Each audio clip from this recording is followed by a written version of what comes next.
Welcome on, everyone, to a live gamer recording here after one of the more satisfying feelings that we can have in this business.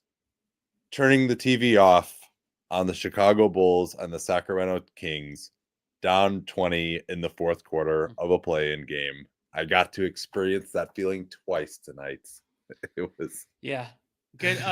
it was great. A tearful goodbye to Bulls West and Kings East as home 9 seeds on the same night, and it was. I mean, I think that it is kind of funny to because we've so roundly criticized these two franchises for this isn't what they were pursuing, but they were at least open to this being the outcome, with the ultimate of that being the Bulls trading back for the remainder of their pick outside that protection so that they wouldn't lose it in a scenario like this.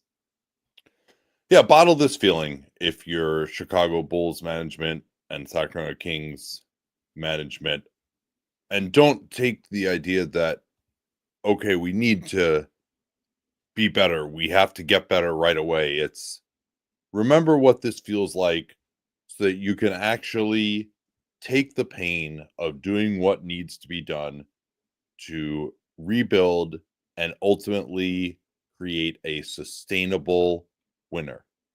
To not trade away a top 10 protected pick for DeMar DeRozan. To not trade away the pick that became Franz Wagner to get Nikola Vucevic and then extend Nikola Vucevic. To not then trade for the 11 through 30 protected portion of your pick back in a Zach LaVine trade and instead ask for something that's higher upside from the San Antonio Spurs, and then just actually keep your pick, which you have full control over if you wanted to.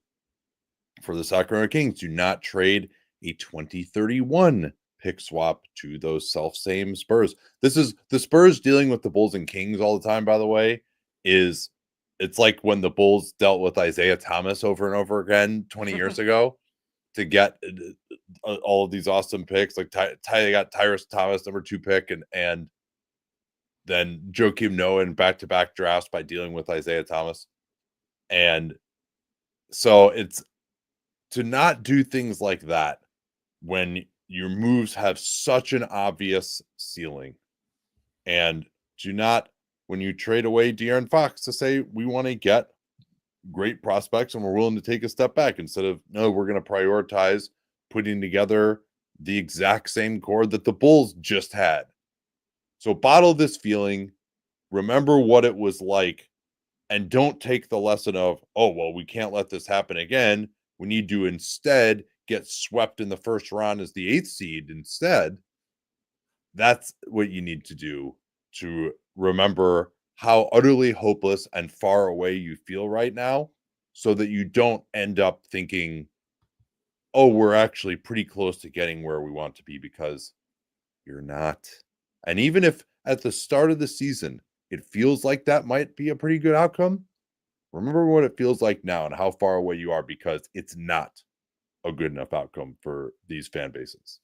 Well, and you think about the teams that are like top 4 seeds in each conference, which is a realistic goal to have as a target. You know, not every team's going to win a championship. Well, okay.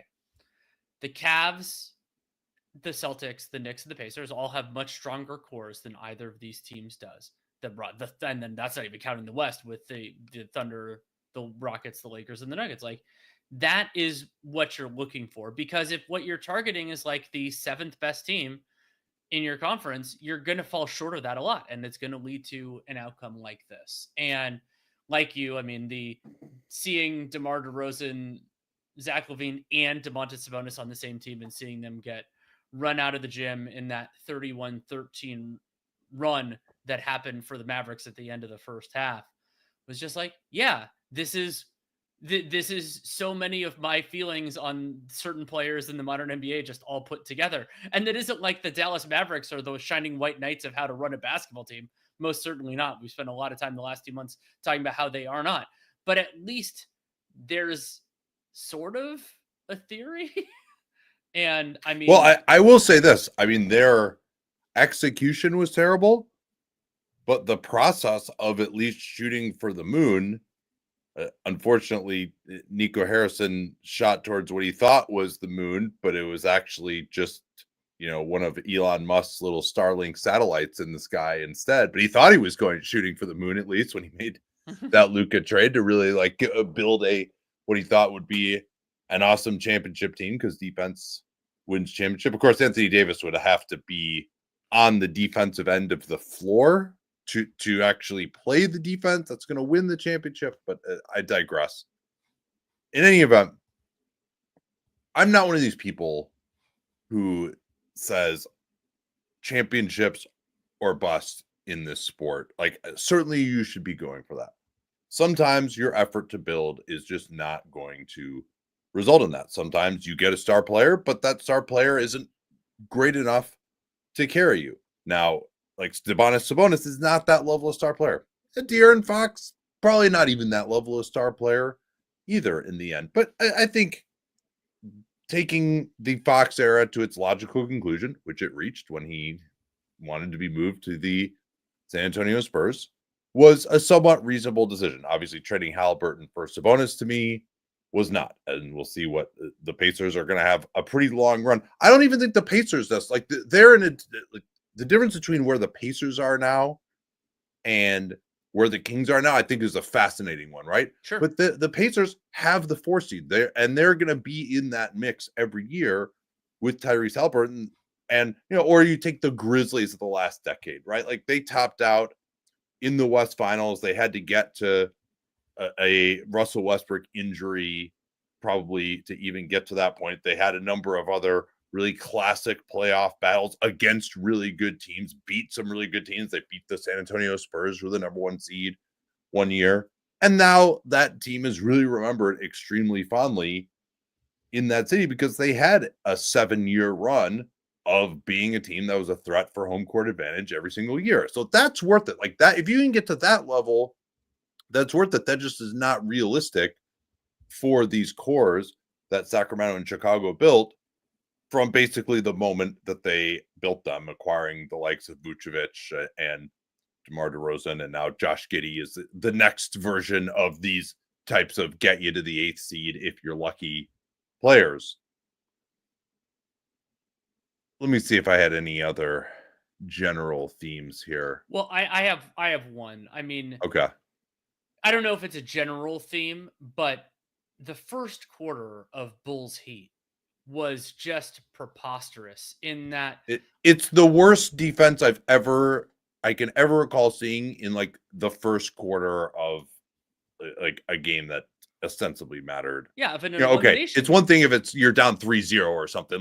This is, you're at home, raring to go, you're the favorite. It was unbelievable how bad that was at the start. Heat had a 144.4 offensive rating during that first quarter. It was the combination, which I had thought about but wasn't as confident in. I did thankfully predict that the Heat would win the game, of the just horrendous perimeter defense, just the drive-bys, and then no help at the rim, or very limited help at the rim. Vooch doesn't do Tyler Hero, when he just went right down the lane 3 times in a row, just blowing by someone who didn't direct him at the point of attack, blowing by Kevin Huerter with no screen, Vucevic just not even thinking about getting over, and Hero just getting a wide open layup. That happened 3 times in the first 6 possessions of the game. It was unbelievable. And the Bulls also did a pretty poor job at some times. They did better at sometimes in transition defense. There was a play where Khalil Ware, a giant human being, just never got tagged. The Bulls had 4 guys back. None of them went to the giant human who just stood at the basket, got a pass, and dunked it. I was oh, okay. I didn't know it had to be that easy. Let me digress momentarily just to remind everyone to hit the subscribe button on YouTube.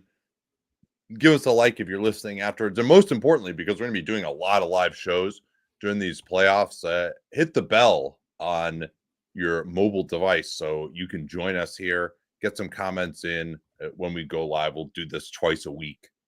Usually it'll be probably Sunday nights and either Wednesday or Thursday nights. We do 2 public shows per week. Of course, the rest available on Dunc'd On Prime. You can also listen to my pod with John Hollinger. We did a more holistic look at the playoffs today, also available on YouTube. So let's get to work here talking about this Bulls Heat game since you started there. And we've been crapping all over the Bulls and Kings, and justifiably so. But I did think that the Miami Heat played a really, really good basketball game in this one.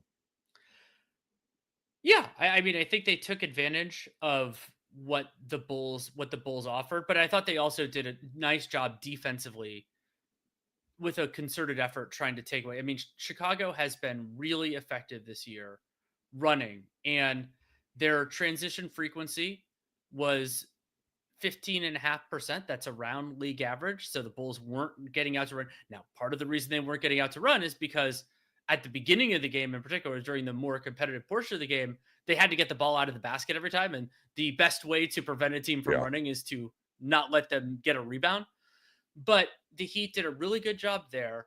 And I thought they did a nice job overall, kind of taking away some of the easy stuff. So if we want to go through, like, use the first half as a proxy, the Bulls took 13 shots in the restricted area compared to 17 for the Heat. And they all their threes were above the break. They only got 1 corner 3 in the entire first half. Yeah, and they had a few moments getting to the rim, like Kobe White had an and one early. Heat had a nice strategy of putting Bam on Josh Giddey, both to enable him to help some. Giddey has shot it much better this year, but still someone that he doesn't have the quickest release. You can close him down reasonably well. And that was really where the Heat broke out to their huge lead, was with that starting group and Khalil Ware and Bam both in the game. And then Hero was fantastic in the beginning. Yep. The Bulls had absolutely no one to guard him, and they tried Dalen Terry for a moment, but it was Kevin Huerter. I mean, they even at one point in the second half had Josh Giddey as the primary matchup against Tyler Hero. Like, that's how denuded their perimeter defense is. Now, didn't help that Lonzo was out. Didn't help that Trey Jones was out. I think those guys could have made this a little more interesting. But of course, relying on Lonzo Ball to be healthy is something you probably shouldn't do. It's a wrist issue. It's not the knee. Congratulations to him at least making it through the season healthy and getting that extension for $10 million a year for 2 years. But it just, to have this kind of perimeter defense and then also have Nikola Vucevic on the back line, it really was just sugar candy. And the Bulls also, like, who is their best offensive player? Like, they can run. I like Kobe White as more of an off-ball guy, maybe a scorer, pretty good in transition, second side guy, but not someone who's going to really just kill you in an isolation necessarily. And, like, he's had some big games this year, but against teams that weren't prepared, if he gets the ball with kind of a running start, going his right hand, he can be really effective. But, he's not someone who is going to break your defense.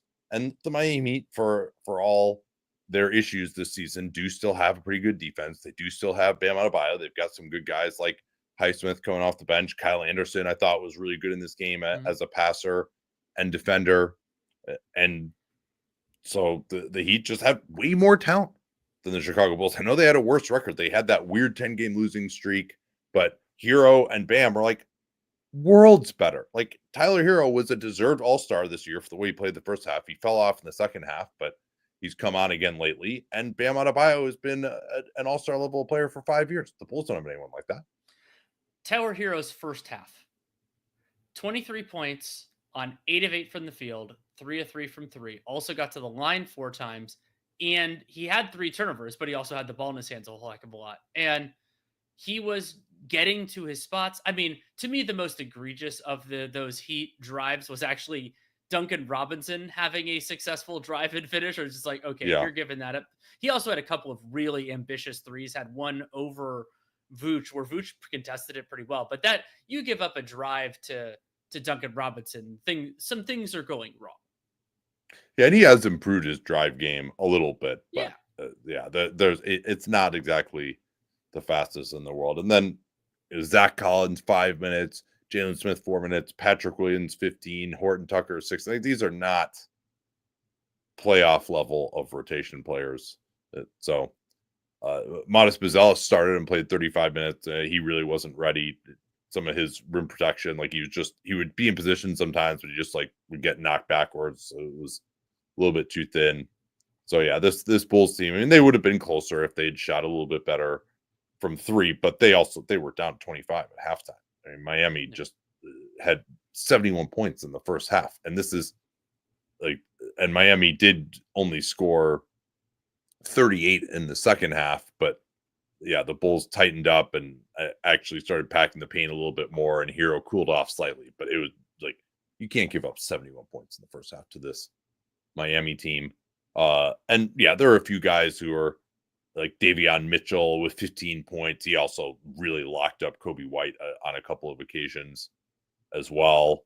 And Andrew Wiggins was really good with 20 points. He didn't shoot it incredibly well, but he at least gave the Heat offense somewhere to go at the end of the clock, because again, he was being guarded by like Josh Giddey. So there's always a matchup for the Miami Heat to attack. I mean, I think the most interesting thing was just that the Heat, with this time off, were able to be so much better than Chicago when they weren't able to have this same kind of performance against them in the battle for the 9 seed about a week ago.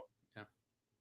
So I don't know what else to say about this one. Let me see if I had any other notes. I mean, I'm not for the Heat inspired to discuss it. For the Heat to be this much more talented than the Bulls in a game that Jaime Jaquez didn't play competitive minutes, not that he's earned them, and Terry Rozier completely didn't play, and like Jovic, who's a, I'm not the biggest Nikola Jovic fan, but like he, having those three guys basically not be factors at all, and is just it's damning, but it's also just the way things are.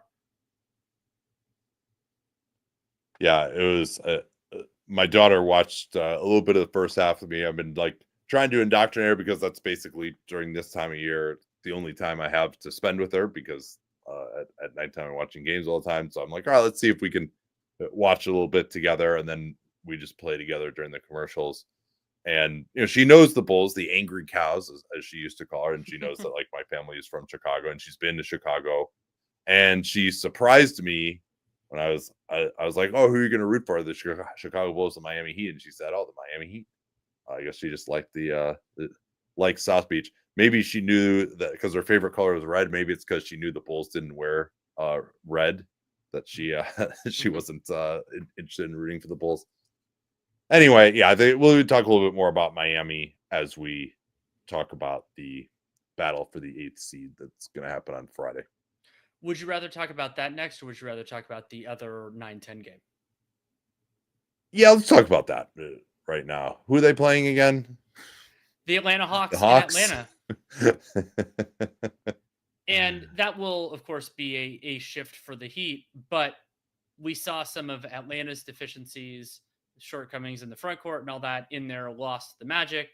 Granted, the Heat don't have the some of the same stuff, but Bam Adebayo's rim protection is going to be a big factor in that game. He of course can take away a lot of the stuff that the Hawks would like to. He can't take away some of Trae Young's great passes, but he can clean up a lot around there. And then the other big challenge for Atlanta is going to be that the Heat don't have a ton of great defenders, but the Hawks, especially with Jalen Johnson out and everything else, like the Hawks don't have that many offensive threats either. So I think that not only will there be plenty of places to stash Tyler Hero, but there will also be places for Bam to be, like, if they're going to play Muhammad Gay, like that's going to be in a place that Bam can be. There are a lot of different theoretical scenarios for Miami's defense to look pretty good. I think you're right about that. And yeah, some of their guards, like Hero can, I mean, they'll probably try to put Hero in some action to get him onto Trae at least a little bit. Trae will find the going easier against Miami's perimeter than he did Orlando. Sure. Because Orlando's just a little bit more intense. Like there are at least a few guys you can guard, particularly if they're going to start Burks as well. That's going to be an interesting question. Would they consider bringing Highsmith back into the starting lineup because or do they go Wiggins on Trey? Wiggins is maybe a little bit too slow, I would say, at this point in his career. And then do you put Ware on Okongwu or do you go Bam on Okongwu? I'd probably go Bam on Okongwu then, because Okongwu is the guy they want to use for screening. And then you can switch Bam onto Trey. Trey's not going to be able to do anything against Bam. And then I think Ware, hide him off the ball. They don't go double big that much. I'm interested if they'll try that a little bit more. But then they can also go Kyle Anderson. And I think Kyle Anderson could guard either of the bigs and switch as well. The question is just whether I think Miami should be able to defend Atlanta pretty well. And I think Trey will have somewhat of a rough time. Maybe he can find something by just going at some of their weaker perimeter defenders and drawing fouls, or maybe getting into the pick and roll game after getting that defender on him to where they don't necessarily want to switch. But even then, you would think that Trey will probably try to hunt Ware or Hero. If you can get Ware and Hero together in a pick and roll, or Burks and Ware, I think Ware doesn't quite have the pick and roll craft, but then you still have Bam as another possible help defender as well. If I were Eric Spoelstra, I would try to line up Bam with Trey's minutes as much as I could, and then steal some money with Ware when Trey's out of the game. I don't know how much Trey is actually going to be out of the game, but I think the Hawks are going to have a pretty middling performance. They can shoot a little bit better from three. Miami at least will give up more threes. Like Orlando wouldn't even let Atlanta get threes up. They're 4 of 21, and they didn't even make the ones that they took. Miami will focus a little bit more on packing the paint. So Atlanta, I think, will at least have chances to get up shots from the likes of Daniels, and maybe they'll hit a few of them. Like Orlando's defense was good enough to actually have their cake and eat it too. I don't know that that'll be Miami's approach, where I think you can at least get threes up against them. Although having played against Chicago, maybe they'll be a little bit more focused on not giving those up. And then to me, though, it really is going to come down to the other end. And Dyson Daniels against Tyler Hero. What is that going to look like? Are they going to set it and forget it with Daniels? How willing are they going to be to switch on the perimeter? Obviously, they can try to go at Trey. They're not going to switch there. Can Daniels get through those perimeter screens? Can he get through the screens with Bam or Kelly Ware? Or if they're going to run something off ball for Tyler Hero, where he's been a little bit more effective. This Dyson Daniels, you want to be in the defensive player of the year conversation? The steals are nice. You need to be able to shut off the water on a guy like Hero, who's a good player. He's an all-star. He can have really good games, but he's not like the absolute highest level of superstar that we have. Not the absolute best ball handler. The Heat don't really have a point guard. That's what I want to see from Dyson Daniels. I want to see him make a difference. And I want to be talking about how he really made things difficult for Hero without a ton of help, if I'm going to believe that he is this type of defender, who should be first team all defense. Wholeheartedly agree. And we talked about how Trae Young is going to find the competition more friendly because the perimeter defenders that the Magic put out there are at a different level in the overall size. The Heat are going to find, especially here, are going to find their sledding significantly tougher because the Bulls were very porous and the Hawks are less porous, even though there are ways that you can attack. And there will be a little less time to prepare, though I can imagine that the Heat were kind of eyeing this ahead of time. There, of course, it's a deeply familiar opponent. These are basically all teams in the Southeast, except for the Bulls. They're only there thematically. And so I think that you're right, that it really is going to come down to Hero. Now, I think that there will be some opportunities for Bam to do some stuff. I also want to keep an eye on the offensive glass for Miami. Can they get some rebounds? Orlando had 12. Remember, that was a big thread of both of the big Magic Hawks games, was a ton of offensive rebounds. And so we'll keep an eye on that. And then also, I brought this up before Hawks Magic, that something spooked me about the Hawks in a single elimination game is that they don't have a credible backup center. As much as I've liked Dominic Barlow over the years, not having Clint Capella available just makes those minutes so much harder. Now, having Terrence Mann is going to be more valuable in this in the 8 seed game than he was in the 7-8, because the Magic don't really have that kind of a guy, but Terrence Mann can help out in some of those lineups. Everything else like that, of course, Dyson Daniels is going to have that responsibility. But not having a backup center means that when people get by, there's going to be out there. It's going to be pressure for Okongwu to play a lot of minutes, everything else. So it's not like it's going to be. I don't think this is going to be an easy win for the Heat, but I think there are more pathways for them to win than the Hawks. Man, that was weird. I had my camera set to mirror, and all the stuff behind me like was reading backwards. Like, why did people want their camera set to mirror? I don't really understand that. I guess because you don't want to not be distracted if you see yourself. I guess that's probably the reason, right? Like if I move my head like this, I want it to look like I'm looking in the mirror, because otherwise you might be like, oh, hey, well, that side, what I thought I was moving this way. Like, all right. In any event, yeah, I think another thing I want to focus on with those Hawks bigs, like you mentioned, like, yeah, not having a backup center can be kind of tough. Like maybe they'll go with Mo Gay in that role as well. Would they consider doing some switching with the Okongwu or even Mo Gay? Would they go that route with Hero? I think you want to start off more just letting Daniels try it on his own.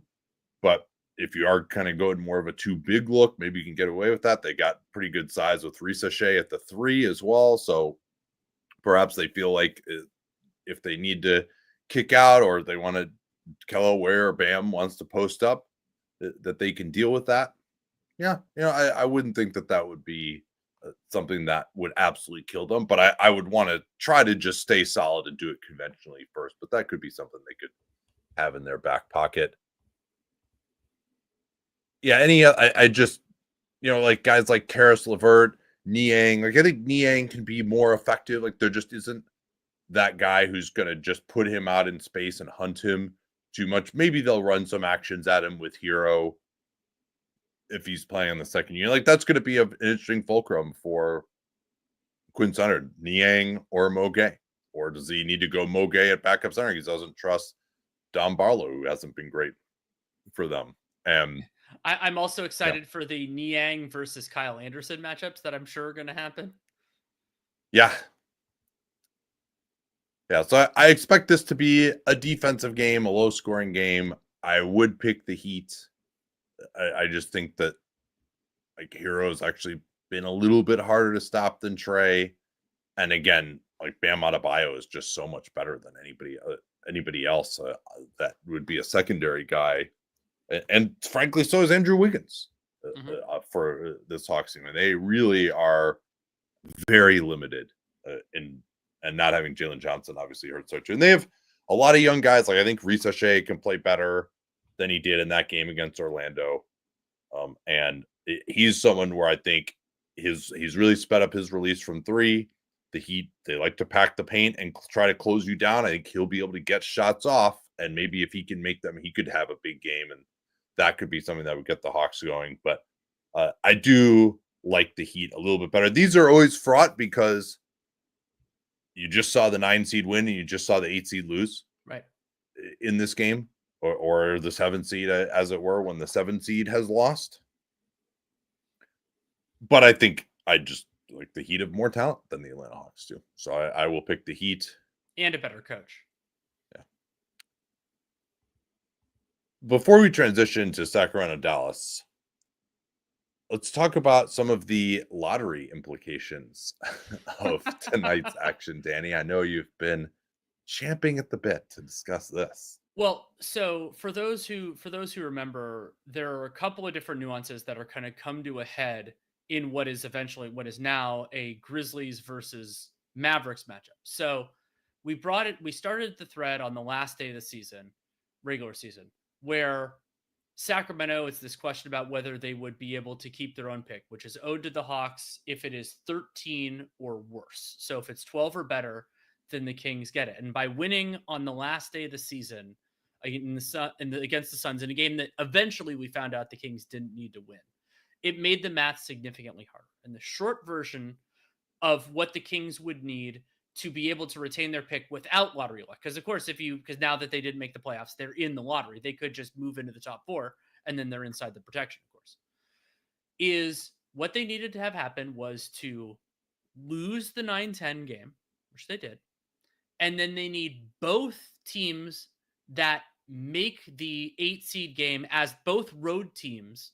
So in this case, that would be Dallas and Miami to both win, because then that pushes them that pushes both of those teams into the playoff spots and it improves the Kings spot within the lottery. So they needed 3 things to happen. Unfortunately, one of them is their own loss, which occurred on Wednesday night. Now, the other 2 can happen on Friday, possibly. We don't know if they will. You and I both just predicted one of them would happen with the Heat winning. The other one would be the Mavericks beating the Grizzlies. But because we're on this front, the other really interesting draft wrinkle involves the same outcome of the West game, which is, I'm sure the Michael Winger and company didn't think this was going to become relevant. But if the Grizzlies miss the playoffs entirely, if their pick is just straight lottery protected, then the Wizards don't get it. And instead, the Wizards get 2 second-round picks. They get a second round, and they're both in 2026. I'm not going to go through which picks those are. I will do that if the Grizzlies lose to the Mavericks. But that would be a stunning swing for the Grizzlies to retain a lottery pick and for the Wizards to get just 2 middling seconds. Yeah, a couple other components of this too. If you are a Bulls fan, you are now rooting for both 10 seeds to win, because Dallas has the same record as Chicago. Miami has a worse record than Chicago, despite the fact that Chicago beat Miami in the play-in. If Miami loses, they will have a seed in the lottery above Chicago. Dallas and Chicago would have to do a coin flip. So Chicago will be the 11th seed in the lottery if both 10 seeds are able to win, because that'll dump Sacramento down, and it would also dump Memphis down as well. Also, San Antonio, of course, has Atlanta's pick. You're rooting for them to fall into the lottery, even though they were 40 and 42. And hey, while you're at it, San Antonio, you might as well root for Memphis to lose too, because then you get the 13th pick instead of 14, or at least that seed in the lottery. So a lot of interesting stuff going on here. Also, Miami now will get Golden State's pick, which will be between 18 and 20 as a result of Golden State winning last night. And so that'll be the other thing, or is the other thing to look at there. We talked at the end of the season about how basically every pick but 3 of teams that are outside the lottery is going to another team. Right. All right. Should we settle in here for what took place in Sacramento tonight? It looked early on like this could be somewhat of a nip and tuck game. It was 29-27 at the end of the first quarter. Each team had a few strong moments. And then the second quarter happened, specifically the second half of the second quarter. So at one point, I think it was 40-35. So, I mean, Dallas did have the lead, but it wasn't a resounding lead at that point. And then they went on this 31-13 run that completely blew the game up. And I would say in many ways, pretty much ended it. And one of the people who was deeply involved in that run is firmly on the Nate Duncan guys list. And that is Brandon Williams.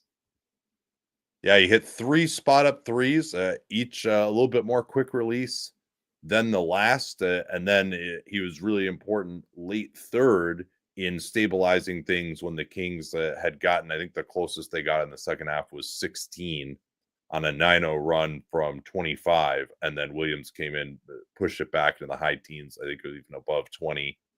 After that, 17 points in 18 minutes.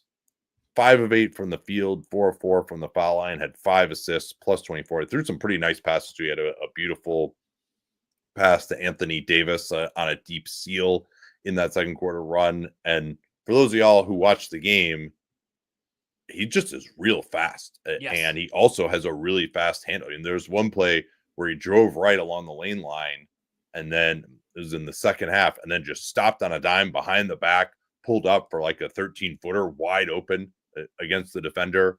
And I said this, which I'm sure many people thought was hyperbole, when I did a scout on him like 3 weeks ago. I think he has like a top 10 handle in the NBA. Like, this guy is really good. And we didn't know if he was going to play because he had an oblique issue, and it did seem to be bothering him at times. But he probably got a shot, a Toradol or something. It was starting to wear off. He got knocked down in the third quarter, but managed to gut it out. He just was, of course, put onto a full NBA contract right at the end of the season, and wasn't able to play for a while because they had run out of two-way days, and then they didn't have space below the hard cap to convert him. But they finally did that. He actually got the minutes over Spencer Dinwiddie, who only played in garbage time. Dante Exum came in as well, who was really good with 11 points on 4 of 4. But it really, those performances, and also Najee Marshall, who was pretty good in this one, those performances to me highlighted just how miserable the Kings' perimeter defense was. If there was anything that was a common thread between Bulls West and Kings East in this game, it was that. At least the Kings have Keegan Murray, who's like the one guy I consider to be like a high-level winning player on this team, although his offense has been so minimized that, it's hard to know what he can be at this point. Mm-hmm. But Zach LaVine was just getting blown by over and over again in that second quarter. He couldn't direct the ball. If he did, Sabonis was in the wrong place. The Mavs, again, this is not some world-beating offensive group. We're just getting to the basket off the dribble time and time again. The Mavs offense looked actually way better without Anthony Davis in the game, because they just kept trying to ISO Davis against Sabonis or against Murray. And he did enough to get fouled a few times, but his 2-point game was not very good. It was basically all mid-rangers anytime they tried to ISO him. He was 2 of 9 in the first quarter, 1 of 6 on jumpers. Then he hit 3 threes, basically sandwiched right around halftime, all on wide open spot ups, which were probably better shots for him. I like the fact that he was taking those with no hesitation when he was playing the 4. But really, the Kings just couldn't stay in front of anyone. Keon Ellis got lit up by Klay Thompson to the point that he didn't even start the second half. They put in Devin Carter. Instead, Klay went off for 16 points. That was actually 16 of his 23 in that second quarter, turning it from his miserable, was he 0 for 10 in the play-in game last year in Golden One. He missed his first 3, and then I think he hit his last 8 shots. 5 of 7 from 3, game best plus 31, which you don't often see in this era of Klay Thompson. So then they tried to put Devin Carter on, and then they began using Klay as a screener, and whoever was guarding Klay didn't want to leave him, so they got more downhill stuff going in that second quarter. And then I thought the concept, at least in this game, of the double bigs defensively really caused problems for the Kings. And really, there was no King, I thought, who played particularly well in this one. I agree. I mean, no King in the starting lineup was, other than Keon Ellis, who basically didn't play in the second half, was better than 50% from the field. DeRozan, 13 of 28. Sabonis, 5 of 13. Keegan Murray, 3 of 9. Zach LaVine, 8 of 19. The Kings also turned the ball over 18 times. The Mavs had the same number of steals as they did turnovers themselves. So that's a big part of the possession game, though Zach did get some offensive rebounds. They had 38% offensive rebound rate. But yeah, I agree with you. I mean, they weren't generating good shots. You don't want to look too much at the shot distribution around the basket, because Golden One is another one of these arenas that logs things suspiciously. That's just the phrasing that I use. So, the Kings only shot 16 in the restricted area. Well, not. Oh, wait, hold on, Danny. Oh, the offensive rating thing? Or what? Shocking news out of Sacramento. The Kings and GM Monty McNair have mutually agreed to part ways, according to Sam Amick. A conscious uncoupling, as it were. I can't believe that's happened. I'm mean, just yet another shocking GM ouster. Well, I mean, so when the Mike Scotto piece came out today, I immediately sent it to you and other people because one of the things in there was about Monty McNair. It was like that Vlade Divac has been seen more around the Kings facility, and I'm like, I just picked him as the executive of the Dunc'd On era because of all the fodder he gave us in the first 5 years. I don't think that Vivek is going to give us that as a 10-year anniversary present, but if he does, oh boy. But so Nate, you asked me to pull a stat, and I actually did a manual calculation of it before the NBA official one is, but I have the official number. So I actually undercounted it. I had manually counted the Mavs' second quarter offensive rating. I had counted it as a 163. I was wrong. It was a 183.3 offensive rating for them in the second quarter. And brace yourself for this. A plus 104.2 net rating in the second quarter. That's what happens when you outscore the other team 44-19. Yeah, when you more than double the score, I guess that would have to be the case, right? So, pretty ridiculous. And the Mavs played really well. Like they have good players.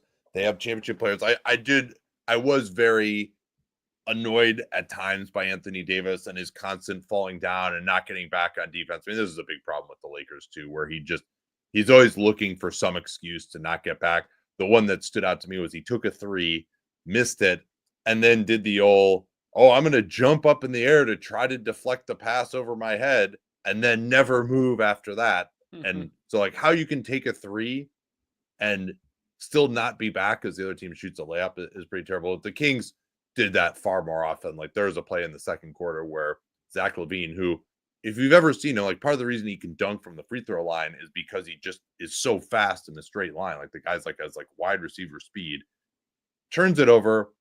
He's standing right next to Najee Marshall. And it's a one-on-one. I think it was Dante Exum going up against whoever was back for the Kings.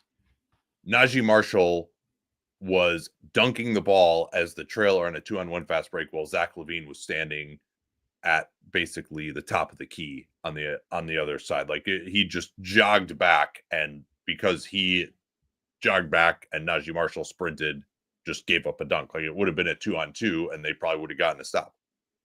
So, and then I think we got to talk about Domantas Sabonis too. And obviously we've talked about him plenty on this show, but it wouldn't be necessary to continue making this point if he didn't keep getting all-stars or all-star snubs, oh my God, or in the All-NBA conversation, because he gets some, not a lot in this day and age of points, but he is very efficient and he gets rebounds and he gets assists.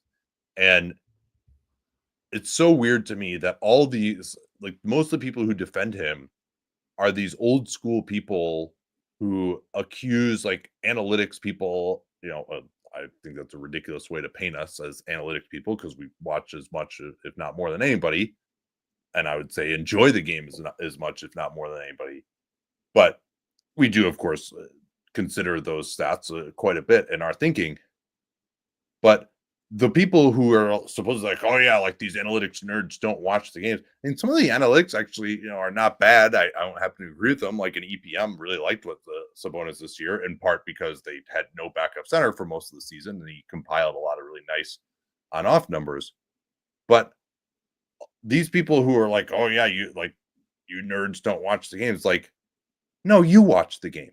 You look at something other than points and rebounds and assists and watch this game and tell me how Sabonis could possibly be considered an all-star, how he could possibly be considered an all-NBA candidate, and watch every other high-level game that he's played in just about since he's been a Sacramento King and tell me why that's the case. A play-in, playoffs, whatever. Like, he just doesn't make the defense react to it. Like, he can be annoying, right? Like, he'll get you in the offensive glass sometimes, or, hey, if you screw up, he'll get a nice backdoor pass. He's like, he sets some pretty good screens in the handoff game, but it's like, you're just not going, like, the Dallas Mavericks weren't going into this game being like, oh man, we got to change our scheme to deal with Domantas Sabonis.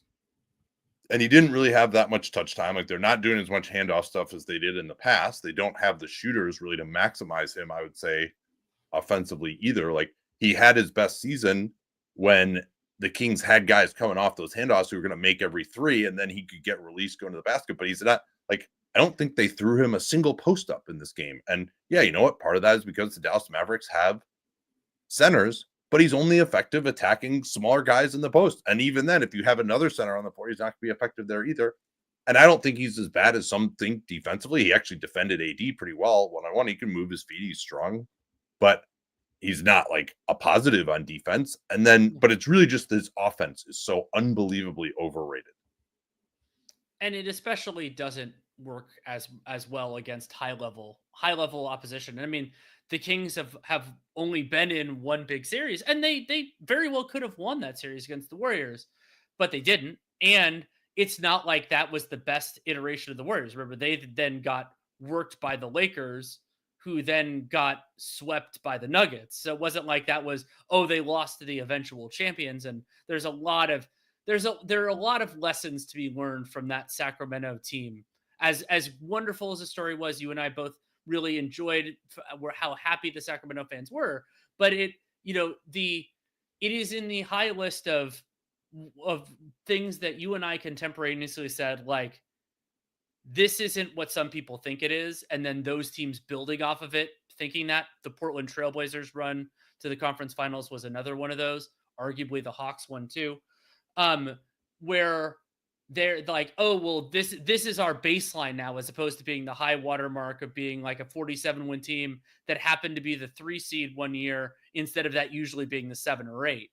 But and with Sabonis is a quintessential example of that. And he's better defensively than some say, but I do think that there is a strong version of the argument that you and I both found that John Hollinger made, where basically it's with the argument that we talked about with Jokic in the top 10 players, which Sabonis was not a much of a point of conversation in that, which is it's very, very difficult to build a great defense with him in it. And I mean, and so then it becomes, well, can you build a great offense? And with Jokic, that's easy because he's the best offensive player in the NBA. But with Sabonis, he's not quite good enough at all these things. And so then, because his strengths aren't nearly as extreme, then the weaknesses take a little bit larger hold, because you're lowering your ceiling on one end and you're not raising your floor quite enough. And Sabonis is a talented offensive player. He's just not talented enough to make it all work at the level of a team that could host a first round series in most years. Yeah, and Zach LaVine is someone who I think his value has fluctuated a lot. You look at his stats this year, he was extremely efficient, much more so than your typical microwave 2-guard type. But this Kings situation was just not one where he was set up to succeed, because you just need a lot of defense around him. And then you also had all these other mouths to feed where you just weren't running enough plays for him. And he can just kind of disappear a little bit sometimes if you're not doing that. And he also is not really a great passer. Like, he's such a good shooter. I think he would be weaponized the most by just doing more off-ball stuff. The Kings weren't necessarily doing that much of that for him. And he would have these huge games for them, and then he would have these games where he'd take 6 shots. And I think he always has been a pretty earnest guy about wanting to win and wanting to help his team. He just has never naturally had that skill set. I think sometimes he just doesn't, and I don't think Doug Christie was exactly going to tell him. I don't think that he knows exactly what to do to help his team win within a given game. Like, he's just not good enough defensively, particularly as an off-ball guy. And then he'll sort of like take these steps back because he doesn't want to be too much of a ball hog, or then he'll get ultra aggressive at times too. And he played 44 minutes in this game, 8 of 19, just didn't particularly feel him. He had a few threes that went in and out a little bit, but he just was not, again, a high level enough player, especially considering his contract, to really, like, he's certainly someone who can win you a game, but he's not someone who will win you a game. He just is not going to show up for you in that way every night. And even DeRozan, it's tough for him to do that. I thought they guarded DeRozan really well when they put bigs on him. When it was smaller guys like Caleb Martin or Max Christie, who's actually kind of been disappointing to me these last couple of high-level games he's played against the Lakers, and now this one where he hasn't been able to stop one-on-one the key guys on the other team, which is sort of like the job description.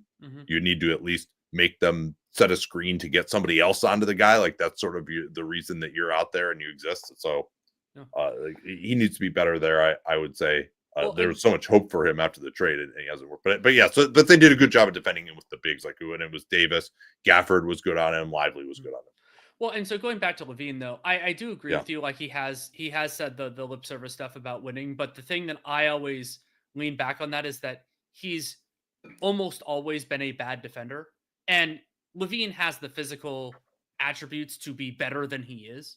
And so, yeah, maybe. I don't know if he has great lateral quickness or strength, but he shouldn't. He doesn't try. He doesn't try as consistently. The year last year with the Bulls was a real low watermark, but he's been somewhat better, but hasn't been better enough for me.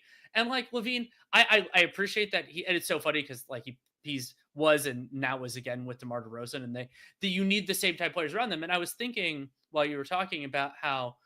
So listeners might remember a few years ago, I talked about, and Raptors fans got insanely pissed at me for saying that I wanted to see all of the Raptors guys on different teams than each other because I thought they weren't additive. The Kings are kind of like that, except that I'm happy they're together because then they're not on other teams. Like they're the opposite. Like I like them being consolidated and isolated, but it's just because it means that they're not dragging down other teams or being crap.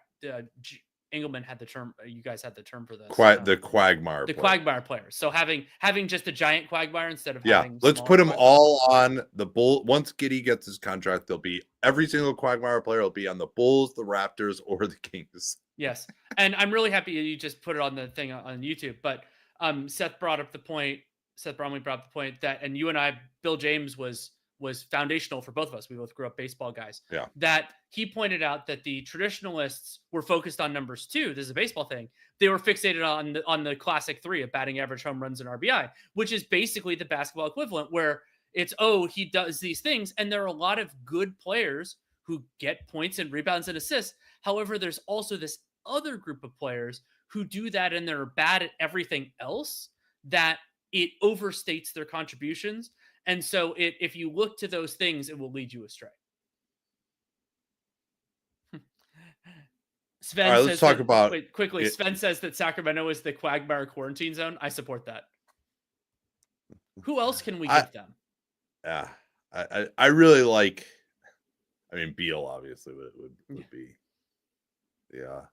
So anyway, anything else on this one, or should we move on to the Memphis-Dallas game?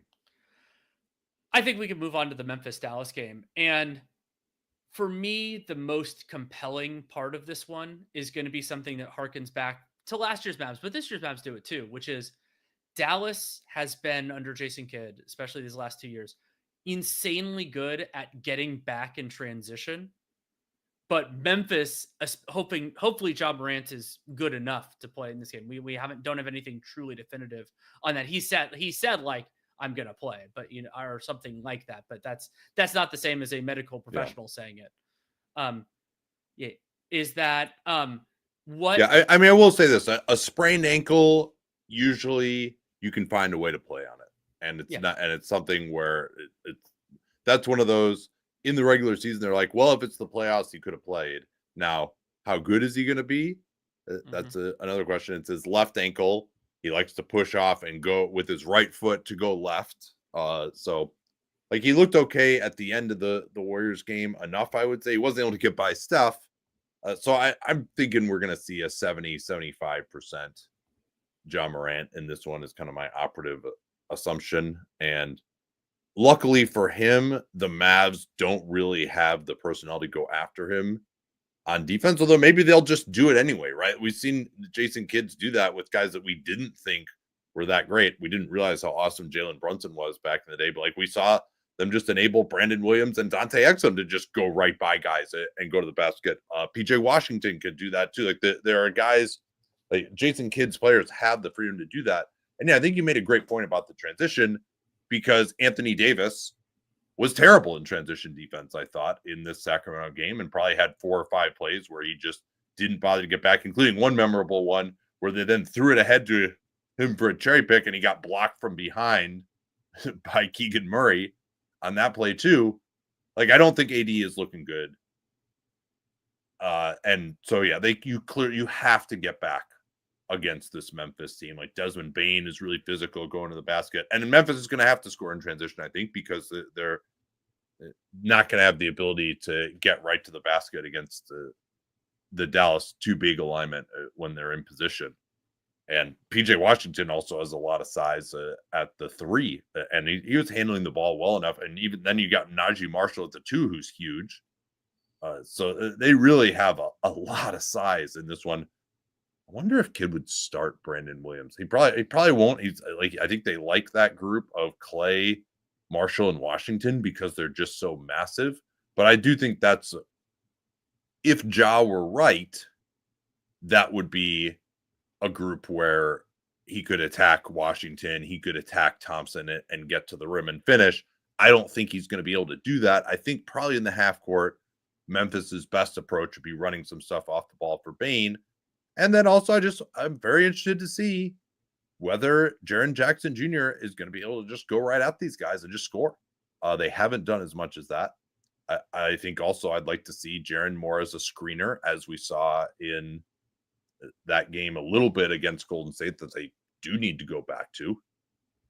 So that's going to be interesting. Edey on the offensive glass, it will also be fascinating. Like, Edey can absolutely exist in this game very well, right? Like, he's not going to get stressed out and pick and roll like if they had Kyrie or Steph or any of that. So this is going to be like a big head knocking kind of game, I think. I'm also really interested in what Tomasi Zalo is going to do in terms of the last starter. So assuming Josh starts, they used Scottie Pippen in that role against the Warriors because they wanted somebody who could defend Stephen Curry. I mean, I think they've just lost confidence in Vince Williams. I mean, because Vince Williams not only didn't start, he only played 3 minutes.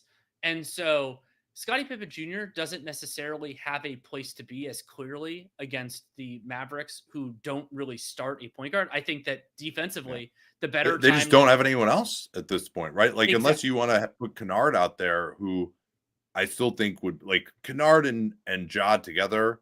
Yeah, the Mavs don't have great guards, but I think even they would find a way to take advantage of that. They are both flammable and inflammable.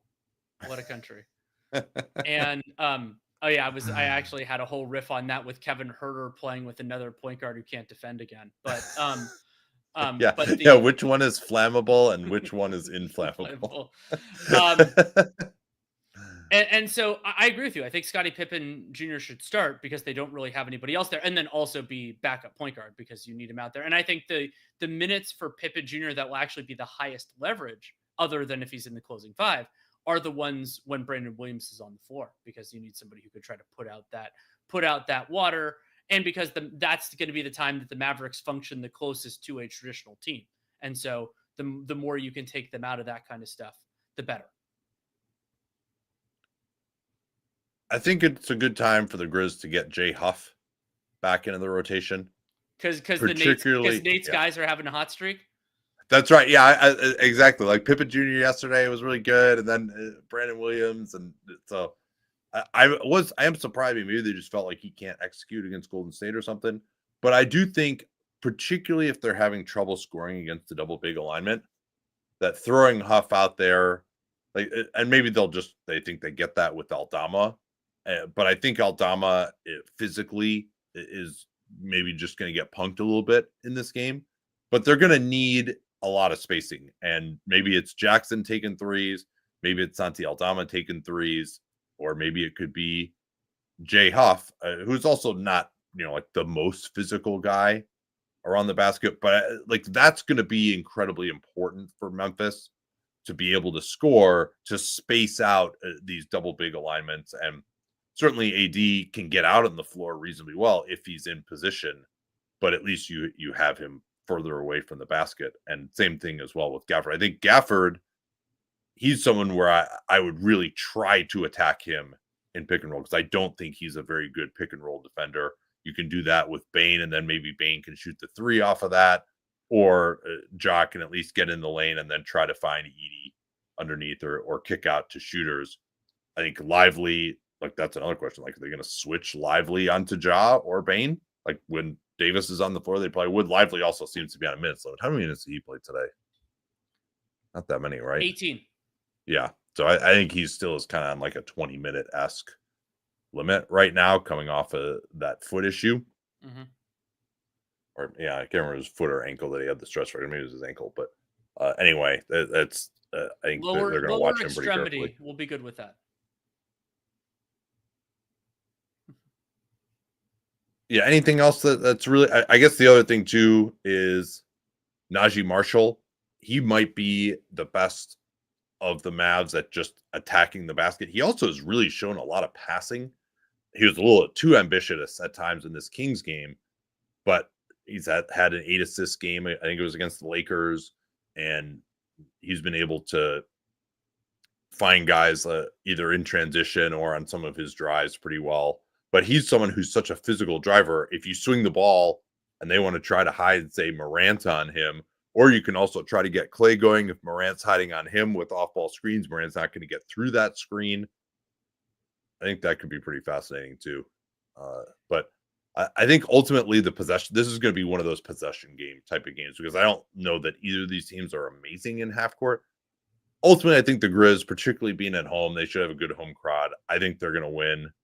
I just like AD to me is just not at the peak of his powers. I think that trying to ISO him a lot is just not going to go anywhere. I think he's going to not get back on defense, and they might get hurt in transition a lot more than they have in the past. Like, I don't think Kidd has really gotten through to AD yet. I also don't think AD is in tremendous shape right now either. I thought he looked very tired at times in this Kings game, but the Kings are so slow, they just weren't necessarily going to take advantage of it. And I think the Grizz can pack the paint enough. Other thing, of course, is Jaren foul trouble. Could AD maybe get him into foul trouble? That could change things a little bit as well. I would guess if you're Zalo, are you putting Jaren on AD, or are you going to go a different direction?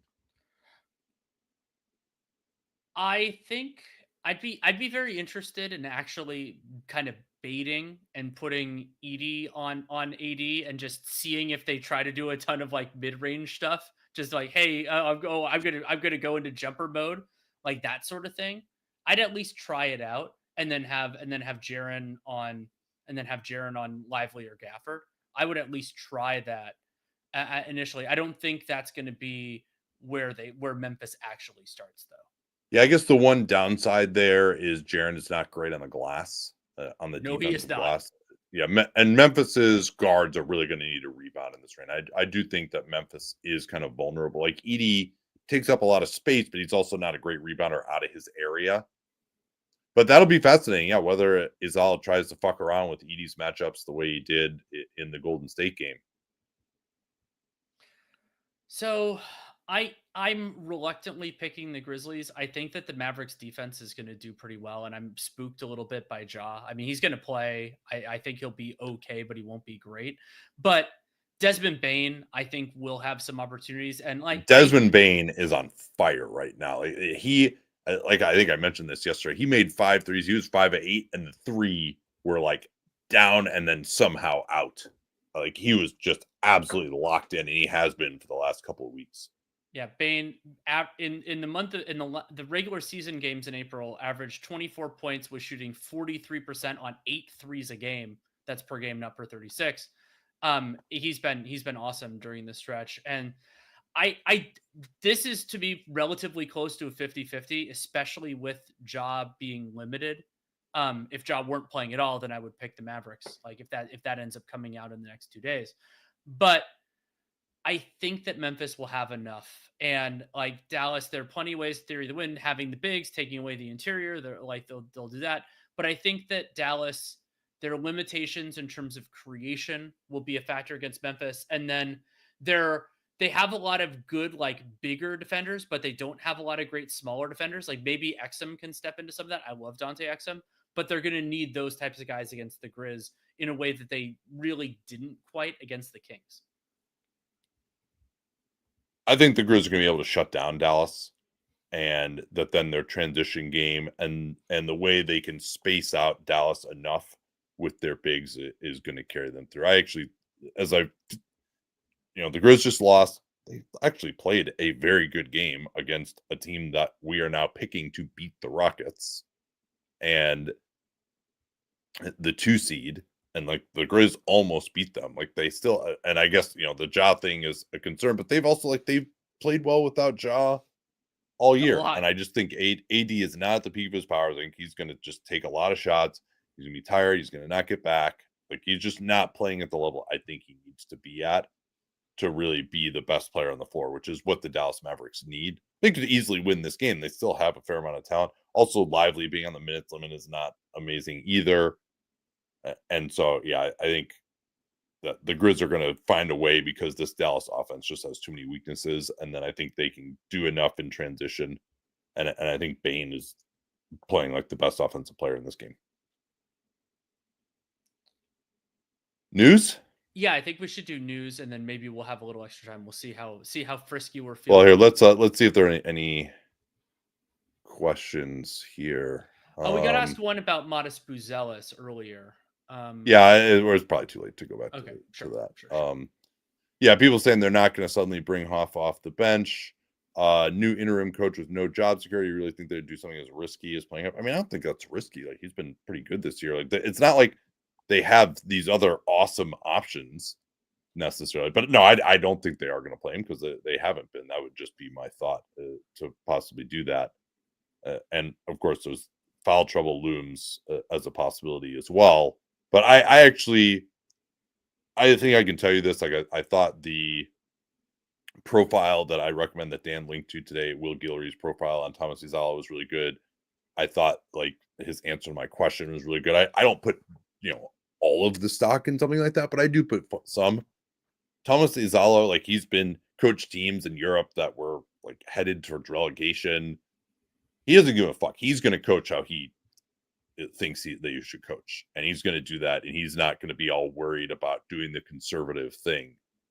Like this organization didn't fire their coach of a winning team with 10 games left in the season because they wanted him to like not be himself. And they've also said all the right things like, oh, this isn't necessarily an evaluation period. He hasn't had time to put in his system, et cetera, et cetera. But like Thomas Izala knew he was going to get a lot of shit for putting this 7'4" center on superstar Jimmy Butler, and he did it. Like he's not afraid to do something.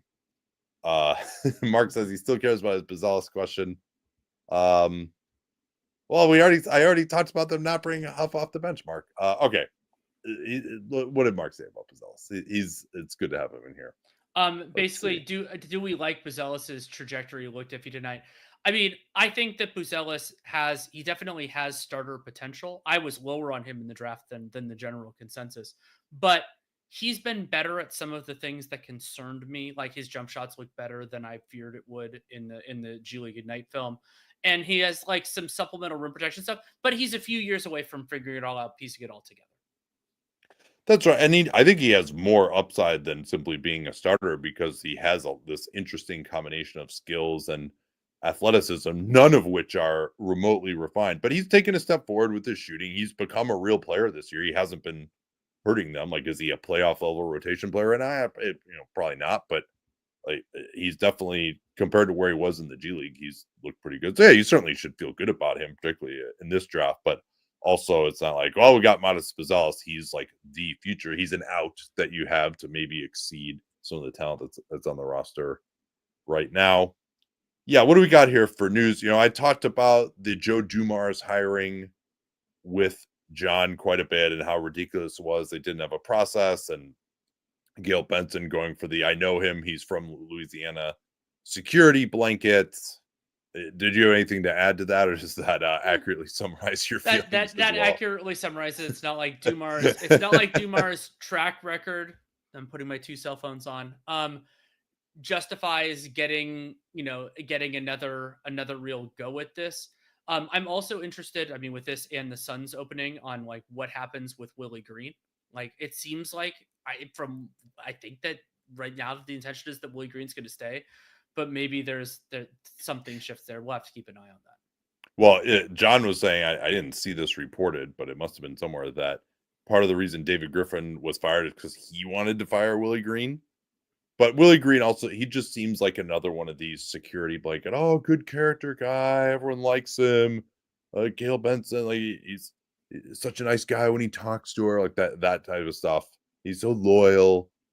So then there's the latest Nico Harrison press conference. Supposedly the reason there are no cameras is because this actually got leaked, that it was Patrick Dumont who didn't want the cameras. Now, Nico Harrison probably leaked that.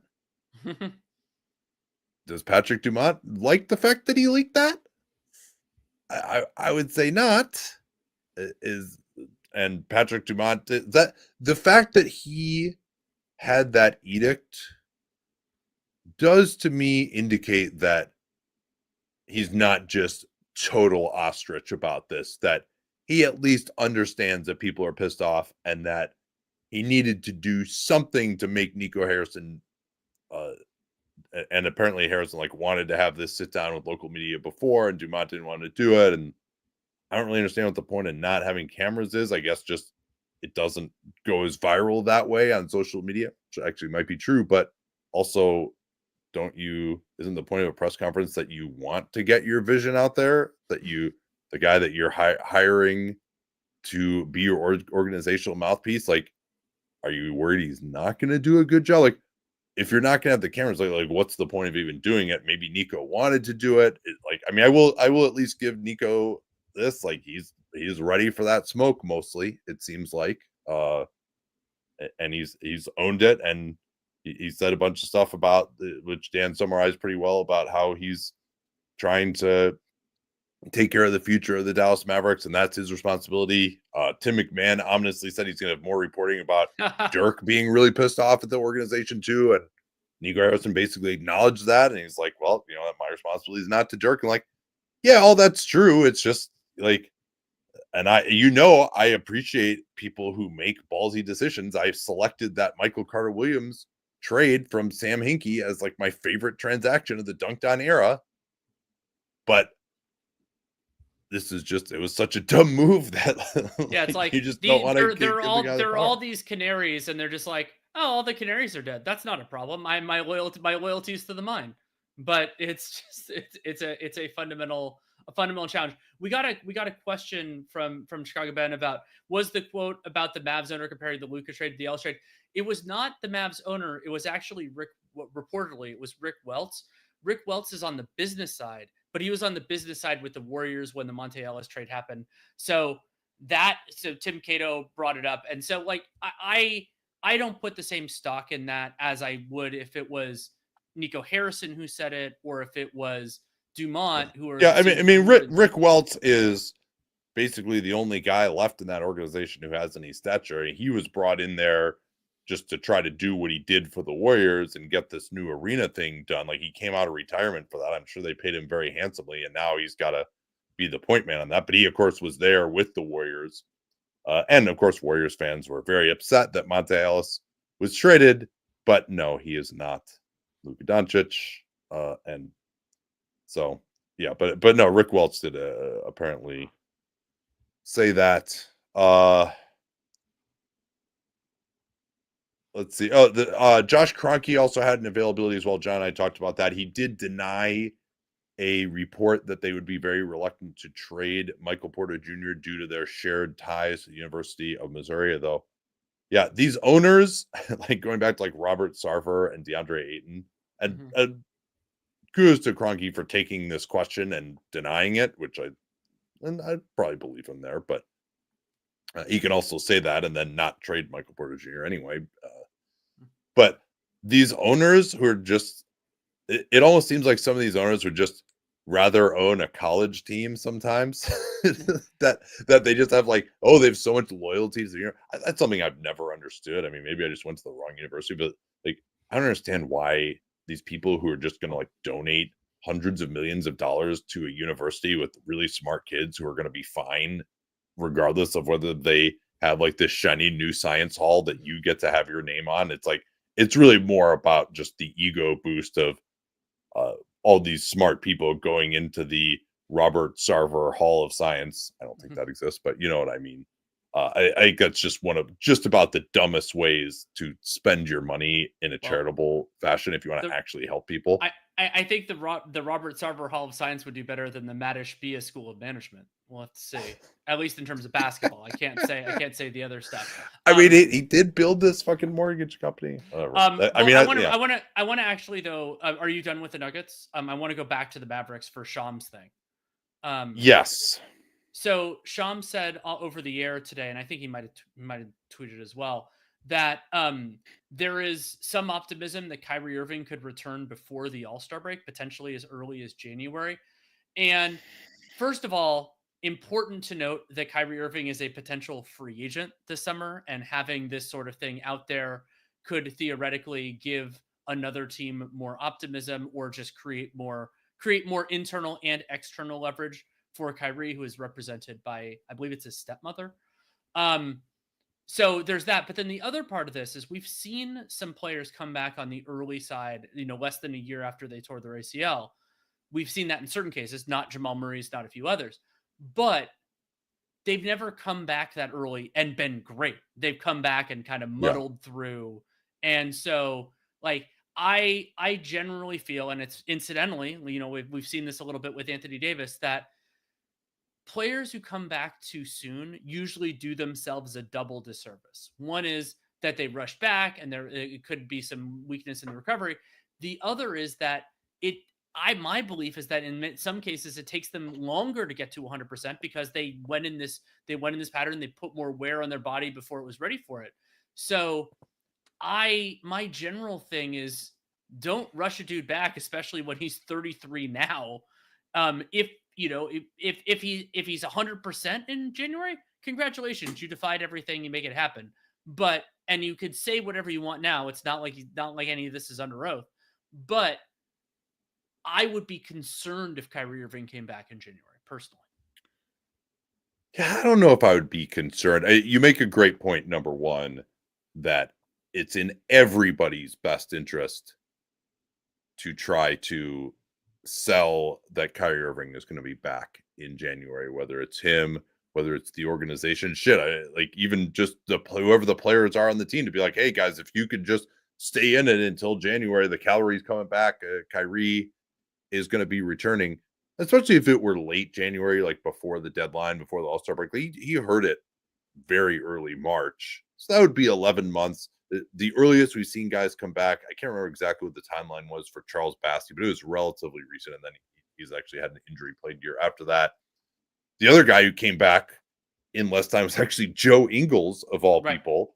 And maybe there's a feeling that if it's an older guy, you just don't care as much about the future and the possible re-injury risk. And it's a larger percentage of your career remaining these however many months that you're coming back earlier, so you might as well just go for it. And whereas if it's a younger guy, you just don't really, it's all about their future and maximizing it. But if the Dallas Mavericks pay this guy a 3-year deal at over $50 million a year, they're gonna want him to play and hope that he can.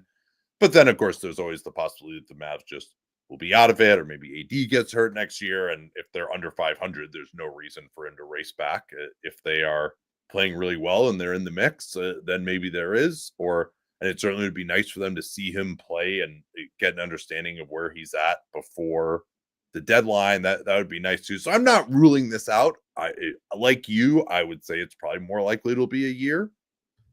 There's I think a pretty decent chance even that he doesn't come back next year at all. Like that, that is absolutely possible. We've seen most guys have actually not come back. Like Derrick Rose, Jamal Murray, most guys have not come back. He hurt his a little bit earlier than Rose and Murray did. Like those guys, I think, were both in April, and then they didn't return.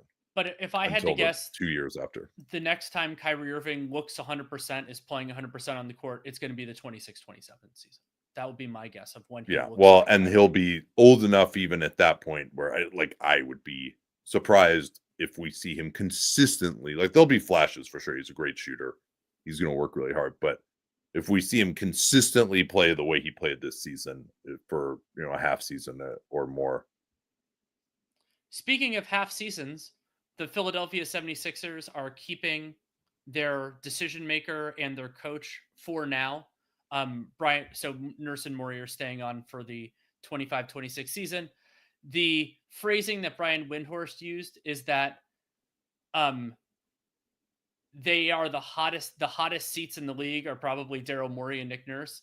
I think that's a possibility. And some of it is like the difference between what seemed like, decisions that you and I agreed with versus ones that we didn't. And Daryl Morey's a good general manager. I broadly felt that over his time. So firing him at this point, what would you be getting from it? There are still some decisions to make, and I think I trust him to navigate the next waters better than what you probably expect.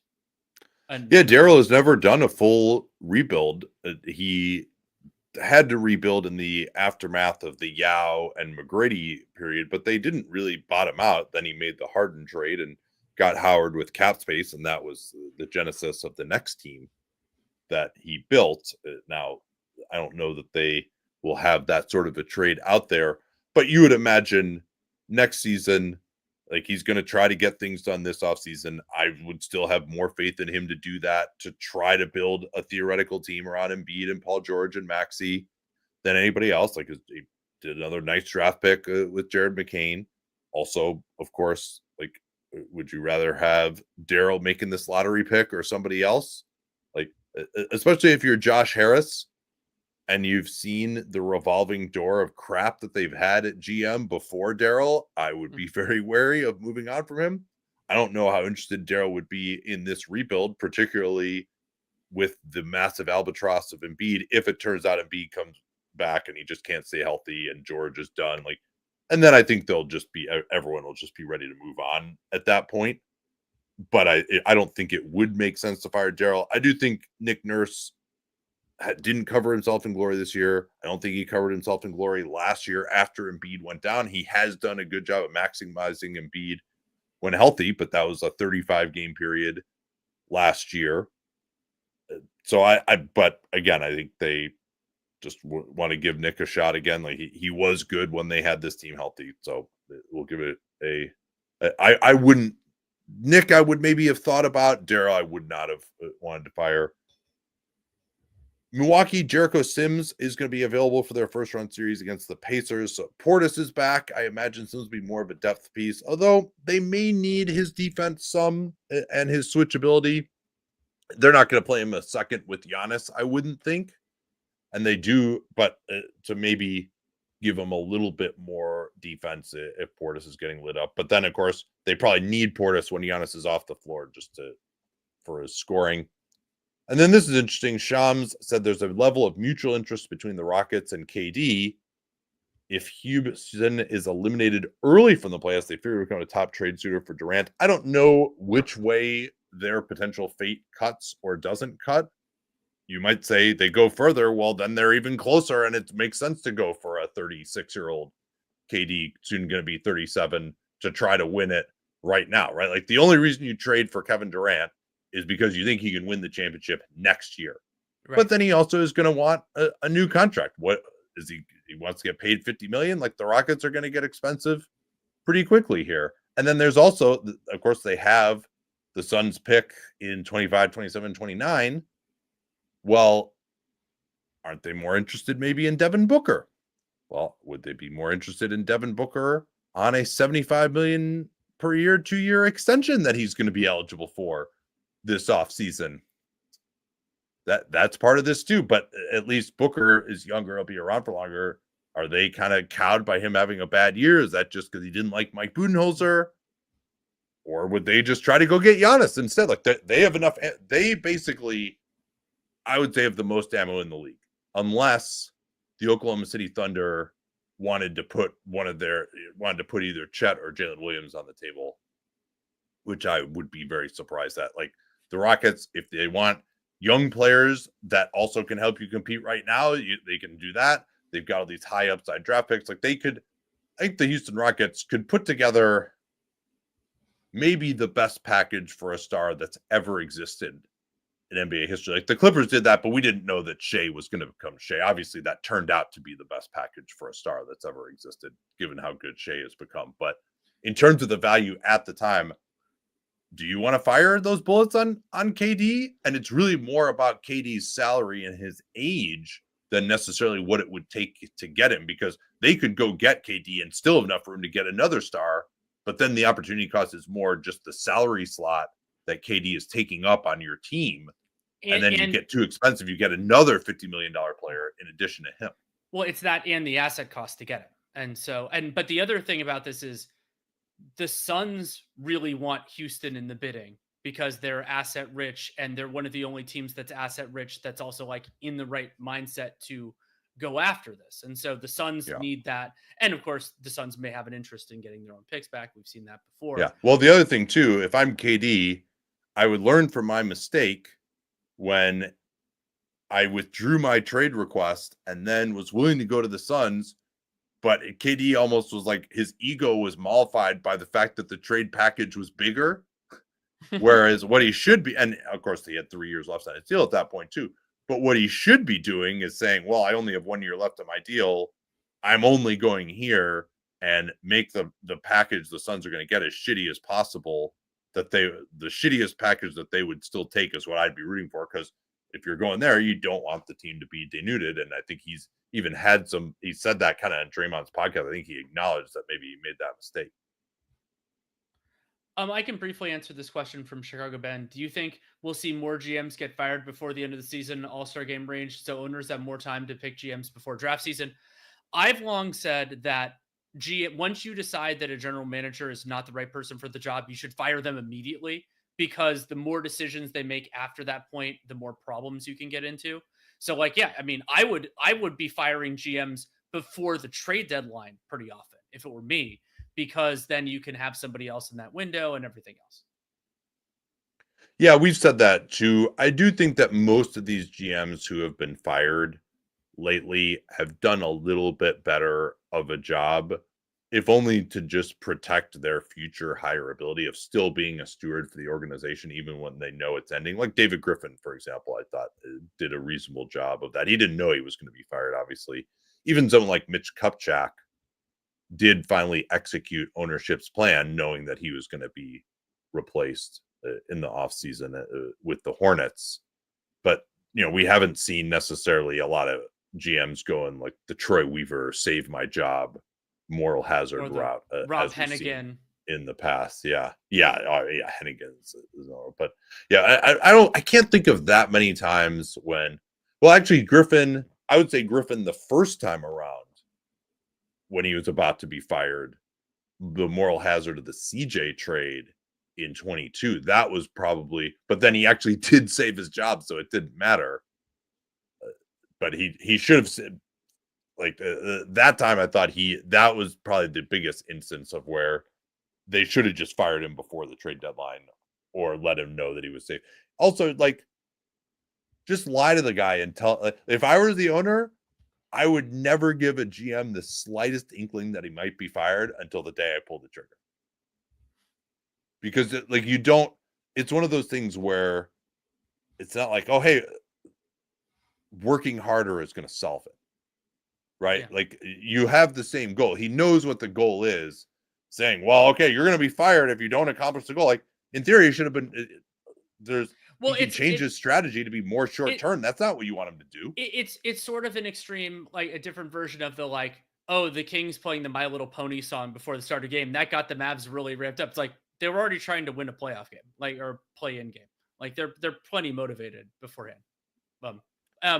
Then speaking of the Suns, some interesting stuff from John Gambadoro, who is extremely plugged in with Phoenix. And so he laid out 3 options in his estimated order of what he thinks. Specifically said, let's start with the cart, or let's start with the horse first. Sure. He says Bradley Beal won't play for the Suns next season. Yes. And that's and it could resolve with either a buyout or and that he just tries to go into free agency and get a $50 million a year contract, or he just gets sent home or something. But I mean, he won't play for the Suns next season. That is a hell of a statement. It's a hell of a statement, and then included within why Gambadoro has the order he does is the nugget that the Suns aren't willing to attach sweeteners to get off of Bradley Beal's contract, which means, first of all, Bradley Beal has simultaneous no trade clause and Noah trade clause because his contract is massively negative value, even if he waived the no trade clause permanently, which he won't do. And so that means that he's not getting traded, because even if a team wanted it, they would have the leverage and everything else. Nobody's going to do that just for free. And there isn't worse money out there. So for the Suns, like if this is the way they're going to play it, then they're going to have not only like 50 million sitting on their bench, they're going to have 50 million sitting at home.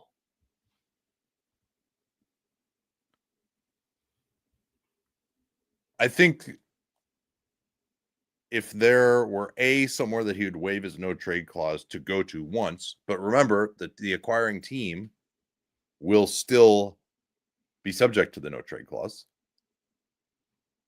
So they don't have enough sweeteners to get a team to take. I mean, all right, you want to throw in Ryan Dunn, Osei Guedaro, and the 2 remaining shitty first-round picks that you got from the Jazz?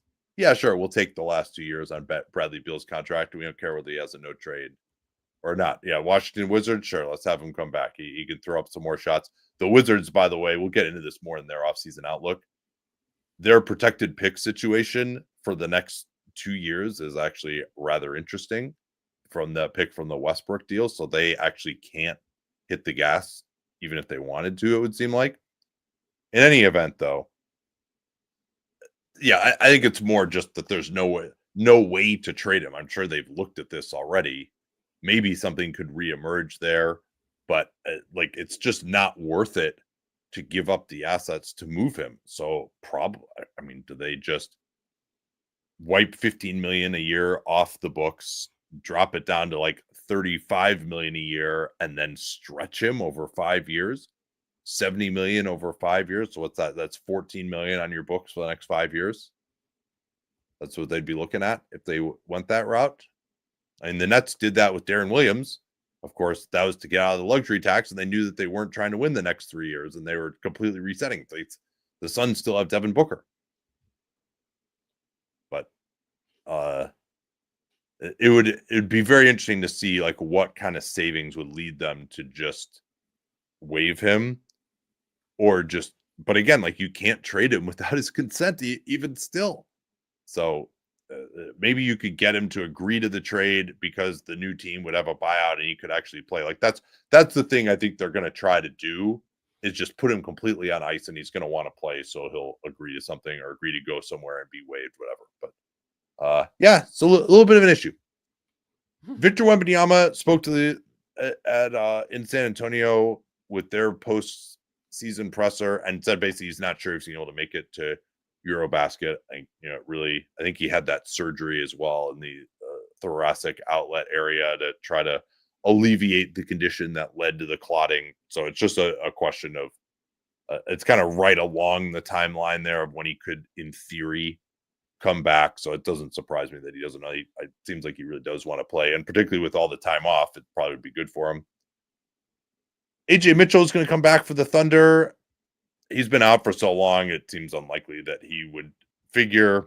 But they also don't really have a backup point guard. But that's AJ Mitchell wasn't gonna, even if he had been healthy throughout the entire year, he wasn't gonna really be a solution to that, even as good as he's been. Score one for Danny's guys there. Want to do a series preview? Yeah, let's do it. I'm feeling spry enough. Where do you want to go? Clippers Nuggets. Well, let me ask you this first. Is this the series that you're most excited about, or is it another series?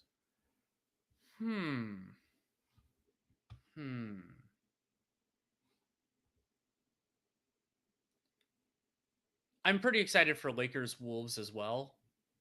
But no, I think it's Nuggets Clippers.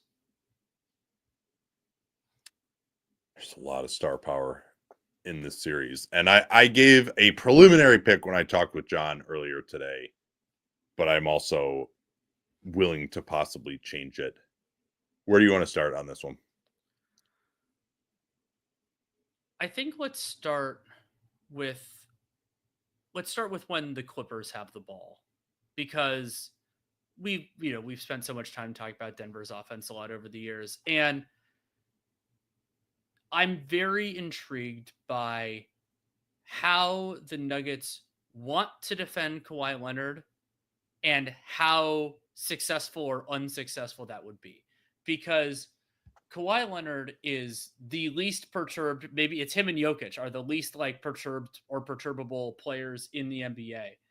And so you still have to put resources on him, whether that's Aaron Gordon, I don't think they're going to start Gordon and Watson, but when you deploy your best defensive player, especially now that they don't have KCP, though Christian Brown's plenty good, then you don't have that player to do anything else. They can't clean up messes. They can't do anything else. And so even though the Clippers have a limited offensive group, Kawhi Leonard totally changes the way you play them. I like Aaron Gordon in the initial matchup against Kawhi. Aaron has looked slower defensively this season, but Kawhi is not going to beat him that way. And Kawhi is unbelievably strong, but Aaron Gordon has gotten pretty darn strong.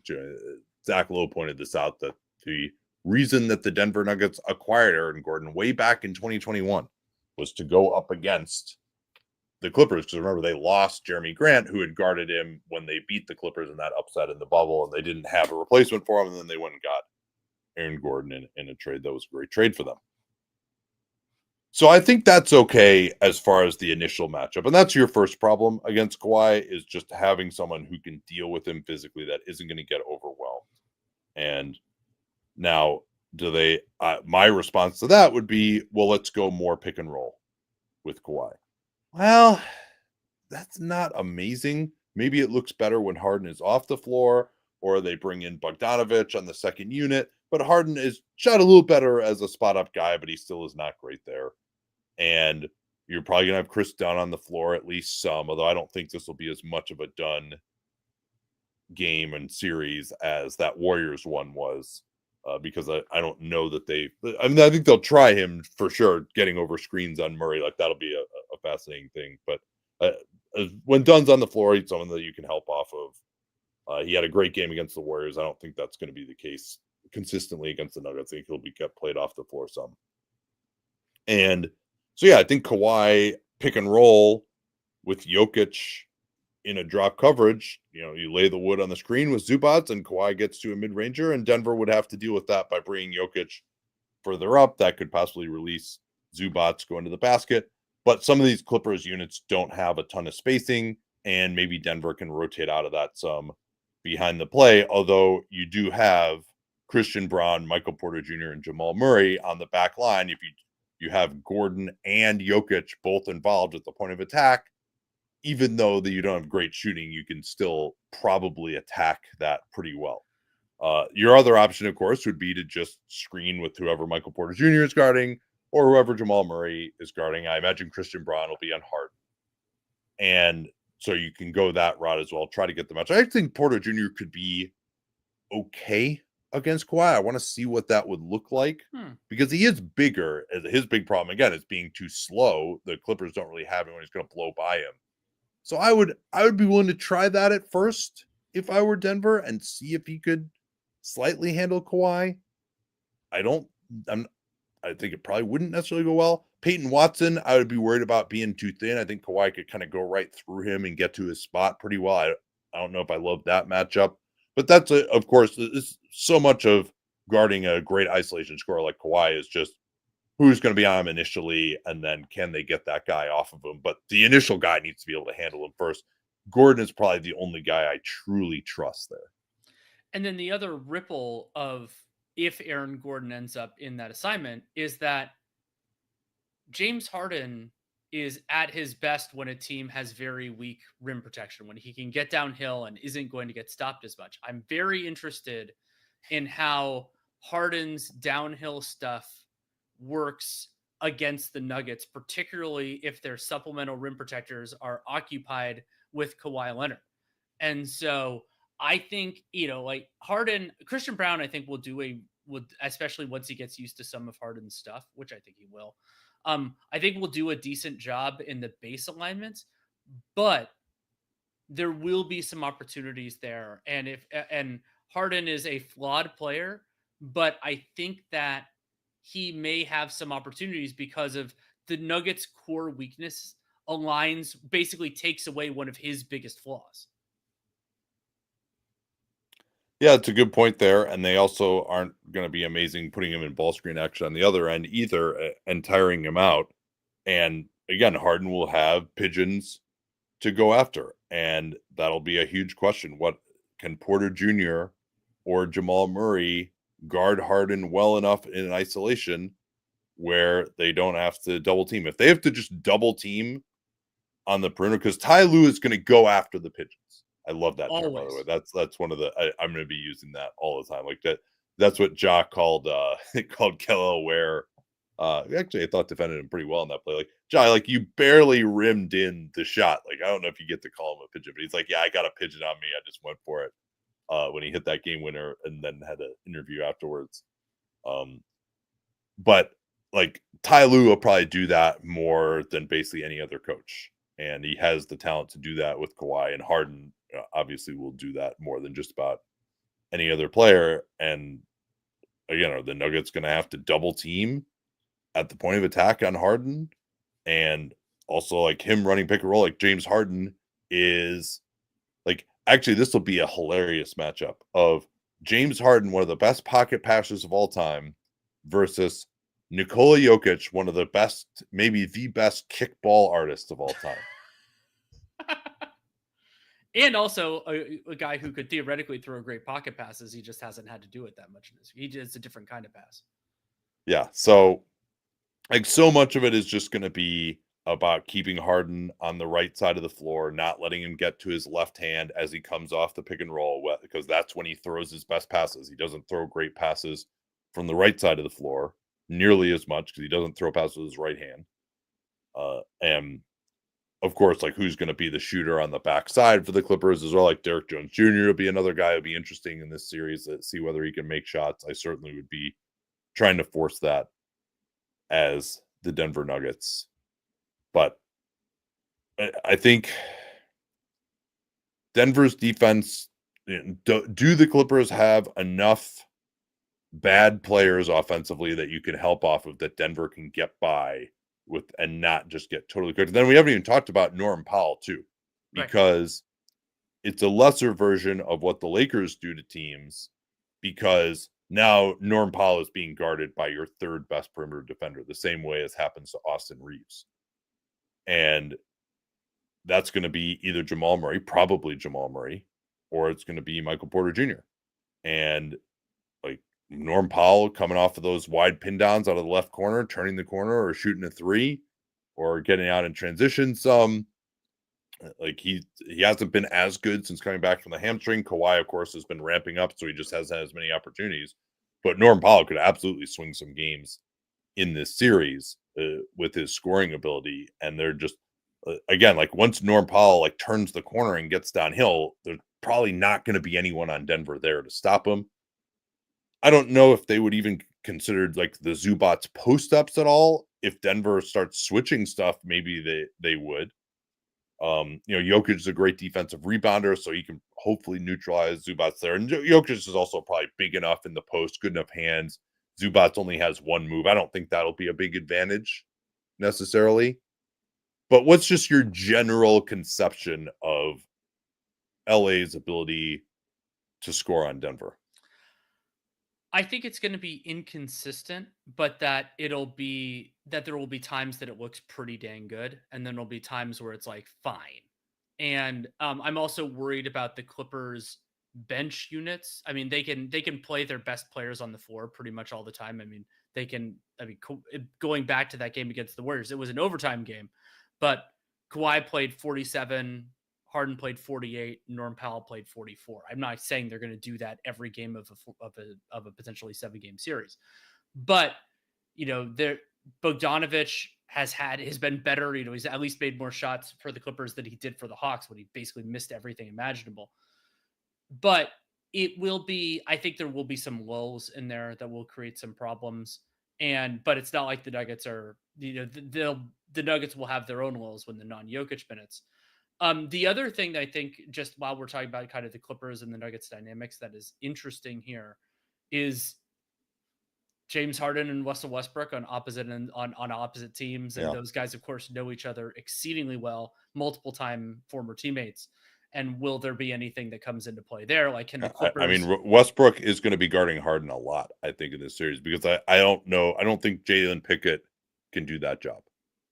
And now I think then Westbrook could really mess things up for the Nuggets on offense. Like that's definitely a possibility too. It's just like these teams are both so fascinating because they have so much high-end offensive talent and even defensive talent in some ways too, but they also just have some like pretty obvious holes, Yes. both of them, before you even get into the health for Kawhi, the health for Nick Batum, the health for Aaron Gordon with this calf that could easily be re-injured, the health for Jamal Murray with the hamstring.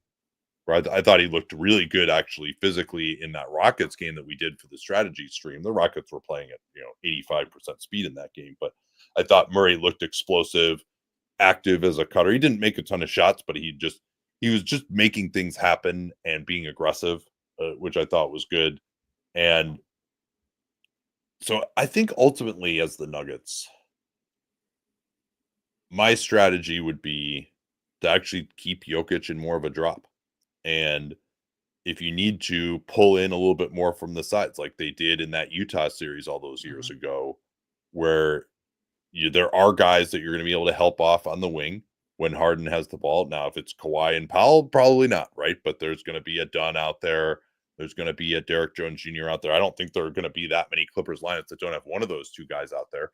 You're going to have a non-shooting center, and I think if you just get Kawhi at the top of the floor or you've got Harden at the top of the floor and you just live with what the matchup is, I would be conservative. I would not want to be like double teaming way out on the floor. You've got that in your back pocket. I know that's where Jokic is the most comfortable, but I think I would be just really trying to create a shell and let the Clippers say, Clippers, you're gonna have to take a kind of threes and you're gonna have to beat me over the top. And yeah, you want to play Ben Simmons, you want to play Chris Dunn to try to stop us, you want to play Derek Jones Jr. to try to stop us on the other end. Well, you know what? We're gonna just pack the paint and just really make, force like now Kawhi getting to a mid-ranger. I don't know if I'm willing to live with that. You got to see. I mean, that's the other thing too. I think for Denver is maybe you just need a decent enough floor for your defense if your offense is able to score at their normal level. If your offense is being held down, then maybe you got to go kind of higher ceiling, lower floor defensive strategies where we're going to say, all right, Kawhi, like we got to take the ball out of Kawhi's hands. Like we can't live with a Kawhi mid-ranger over, like Aaron Gordon or something or Michael Porter Jr. because we can't outscore that. If they think they can outscore that, then it's a different conversation. So I think that's a natural lead into when the Nuggets have the ball and Jokic is the center of everything, as he always is. But what I'm going to be really interested in, a lot of this is who these coaches play and when, is how much can the Clippers take away? This is a wonderful defensive team. That's what's fueled them being so much better than you and I both expected before the season began. But the Nuggets stress test you in very different ways. And I think that starts with Jokic because, you and I both had Ivica Zubac really high on our defensive player of the year ballots, justifiably so. He's been a huge part of what the Clippers have done well. He helped solve a lot of the math problem issues, even though the Clippers the rim opponent field goal percentage is pretty high. It was because they had, or part of it was that they had a low attempt rate. But Jokic is such a monster because he will put any player. We saw this with Steven Adams in the game you and I did for the strategy stream, in the part of the floor where they're least comfortable and least effective, and then he will work his magic from there. Yeah. So but the fundamental problem is, so you go, okay, well then do maybe what the Lakers did and put somebody else on Jokic and then have Zubats on the back line. Sure, you could try that, but the Clippers being so relatively small everywhere else in their rotation means that I don't know that they have someone else to really try that.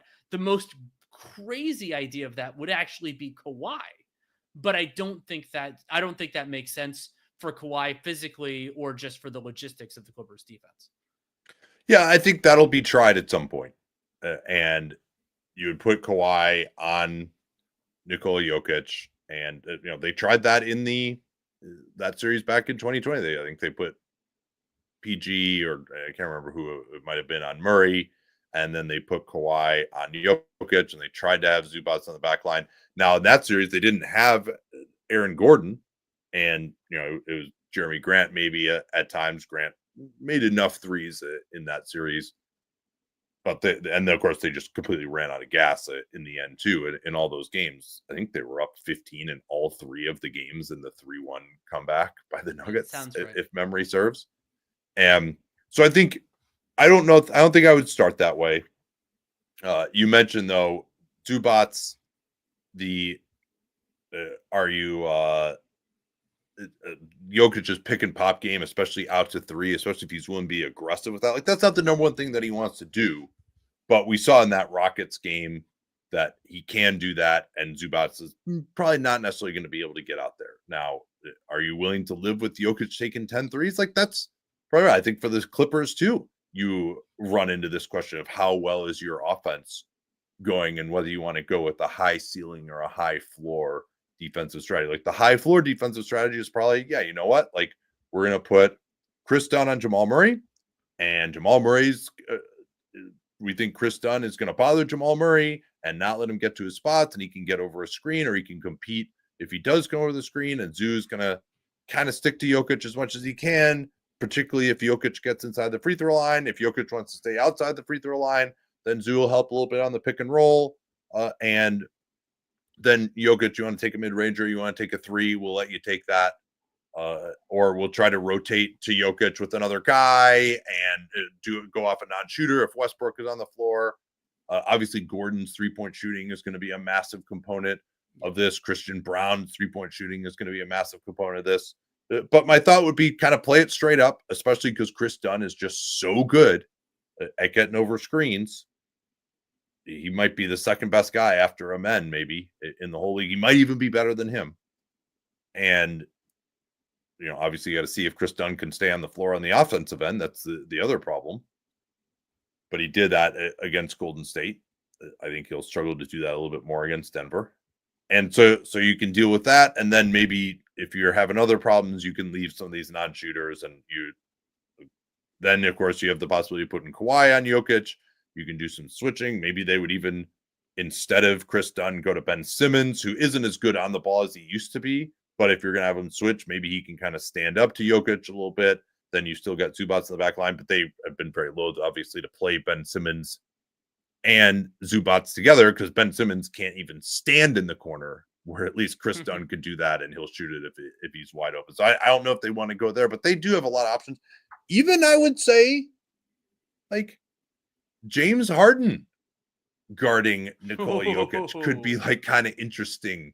And you just say, hey, James, you just stick with Nikola Jokic. You're going to use your big barrel chest, and we'll give you help with Zubac and Kawhi and Chris Dunn and all these guys flying around. We'll try to force some turnovers, and you just stay on Nikola Jokic, and you don't have to move other than that. Like, I would even toy with that potentially. Like, they have a lot of different looks that they can go to. They could try Derek Jones Jr. on Jamal Murray too. Although Jones Jr. is just too thin to deal with Jokic. And then Aaron Gordon, like, if you put Zubac on Gordon, is he going to like take an above the break 3? Because that's what makes that strategy no longer viable. If he's making above the break 3s and Zubac has to get out there, then it totally obviates the idea of keeping him on the back line. Because Gordon is not as athletic, I don't think, either as a finisher along the baseline or offensive rebounder as he used to be. So yeah, there are just so many components of this that are fascinating. But I do think Ty Lue, as much as anyone other than maybe JJ Redick, is gonna, and I think he's gonna look at that film too, and they're gonna try to find someone who can just constantly front Jokic in the post, make every catch difficult. If he does catch it, you only give up the catch if he's 20 feet from the basket, and then we're going to double team him there rather than double teaming him 10 feet from the basket when he has a much easier passing angle to get dunks for guys. That would be a strategy I would employ as well.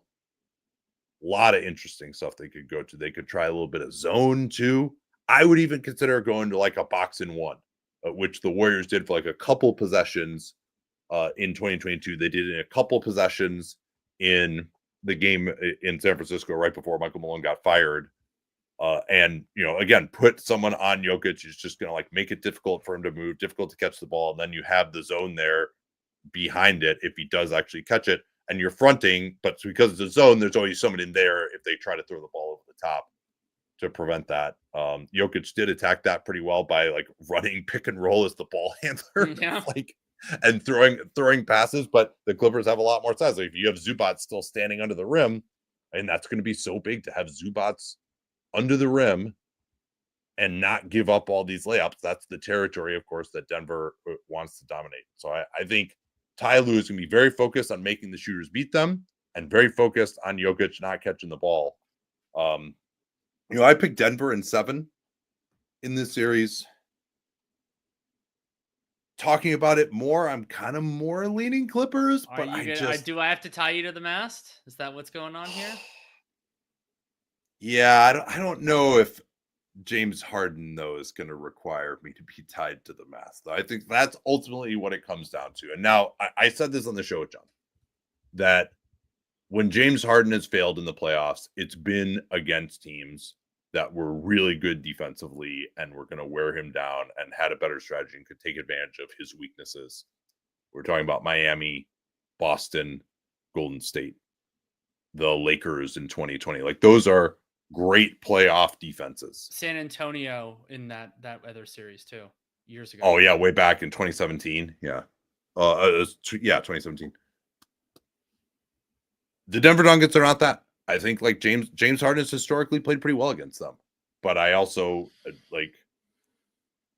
I don't necessarily want to believe in Harden. And also the Mavs last year too. Like he had 2 good games, but the Mavs had a good defense last year. So I'm more going to believe more in Harden actually in this series than some of these other ones, even if he's not at the peak of his powers anymore, because they just don't have anyone who's really going to bother him that much, I would say.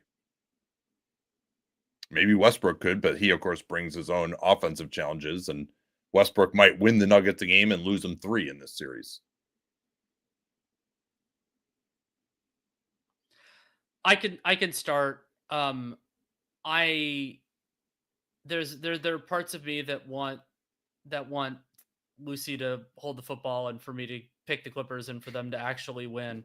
And they don't have Doc Rivers as their coach this time. Not that we can tether too much to 2020. These are totally different teams. They don't have Montrezl Harrell. They don't have all those kind of things. Harrell, Jesus. Though Ty Lue does have a propensity for starting series the wrong way and then figuring it out, and that might not be as good. Yeah, that is true against the Nuggets because they're Jokic will torch them until they get it right. So I'm picking the Nuggets in 7.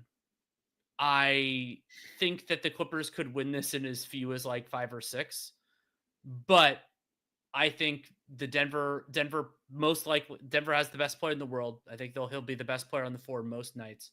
And there are strategies that the Clippers could go to, unlike most teams, that can slow down Denver's offense somewhat. But the other big thing is that Denver's never solved the non-Jokic minutes, but there just aren't going to be that many of those. And that is a concern. We didn't talk about that much. Batum, I'm going to assume that he's going to play. He got reevaluated today. I didn't see what that was with this groin issue. He's going to be massive. They're not going to play, Drew Eubanks as a backup center.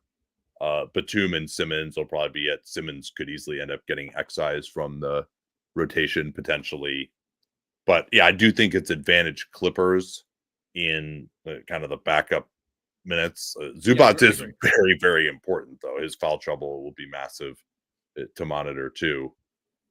And Jokic, he doesn't draw a lot of on-ball fouls, but he draws so many off-ball fouls that he can get guys in foul trouble who are trying to be physical with him, or he'll surprise them with a cut and they grab him, or he'll get a guy on a get inside position on an offensive rebound and draw a foul that way, like those sort of stuff. So he can put guys in foul trouble, maybe more than his rep would indicate.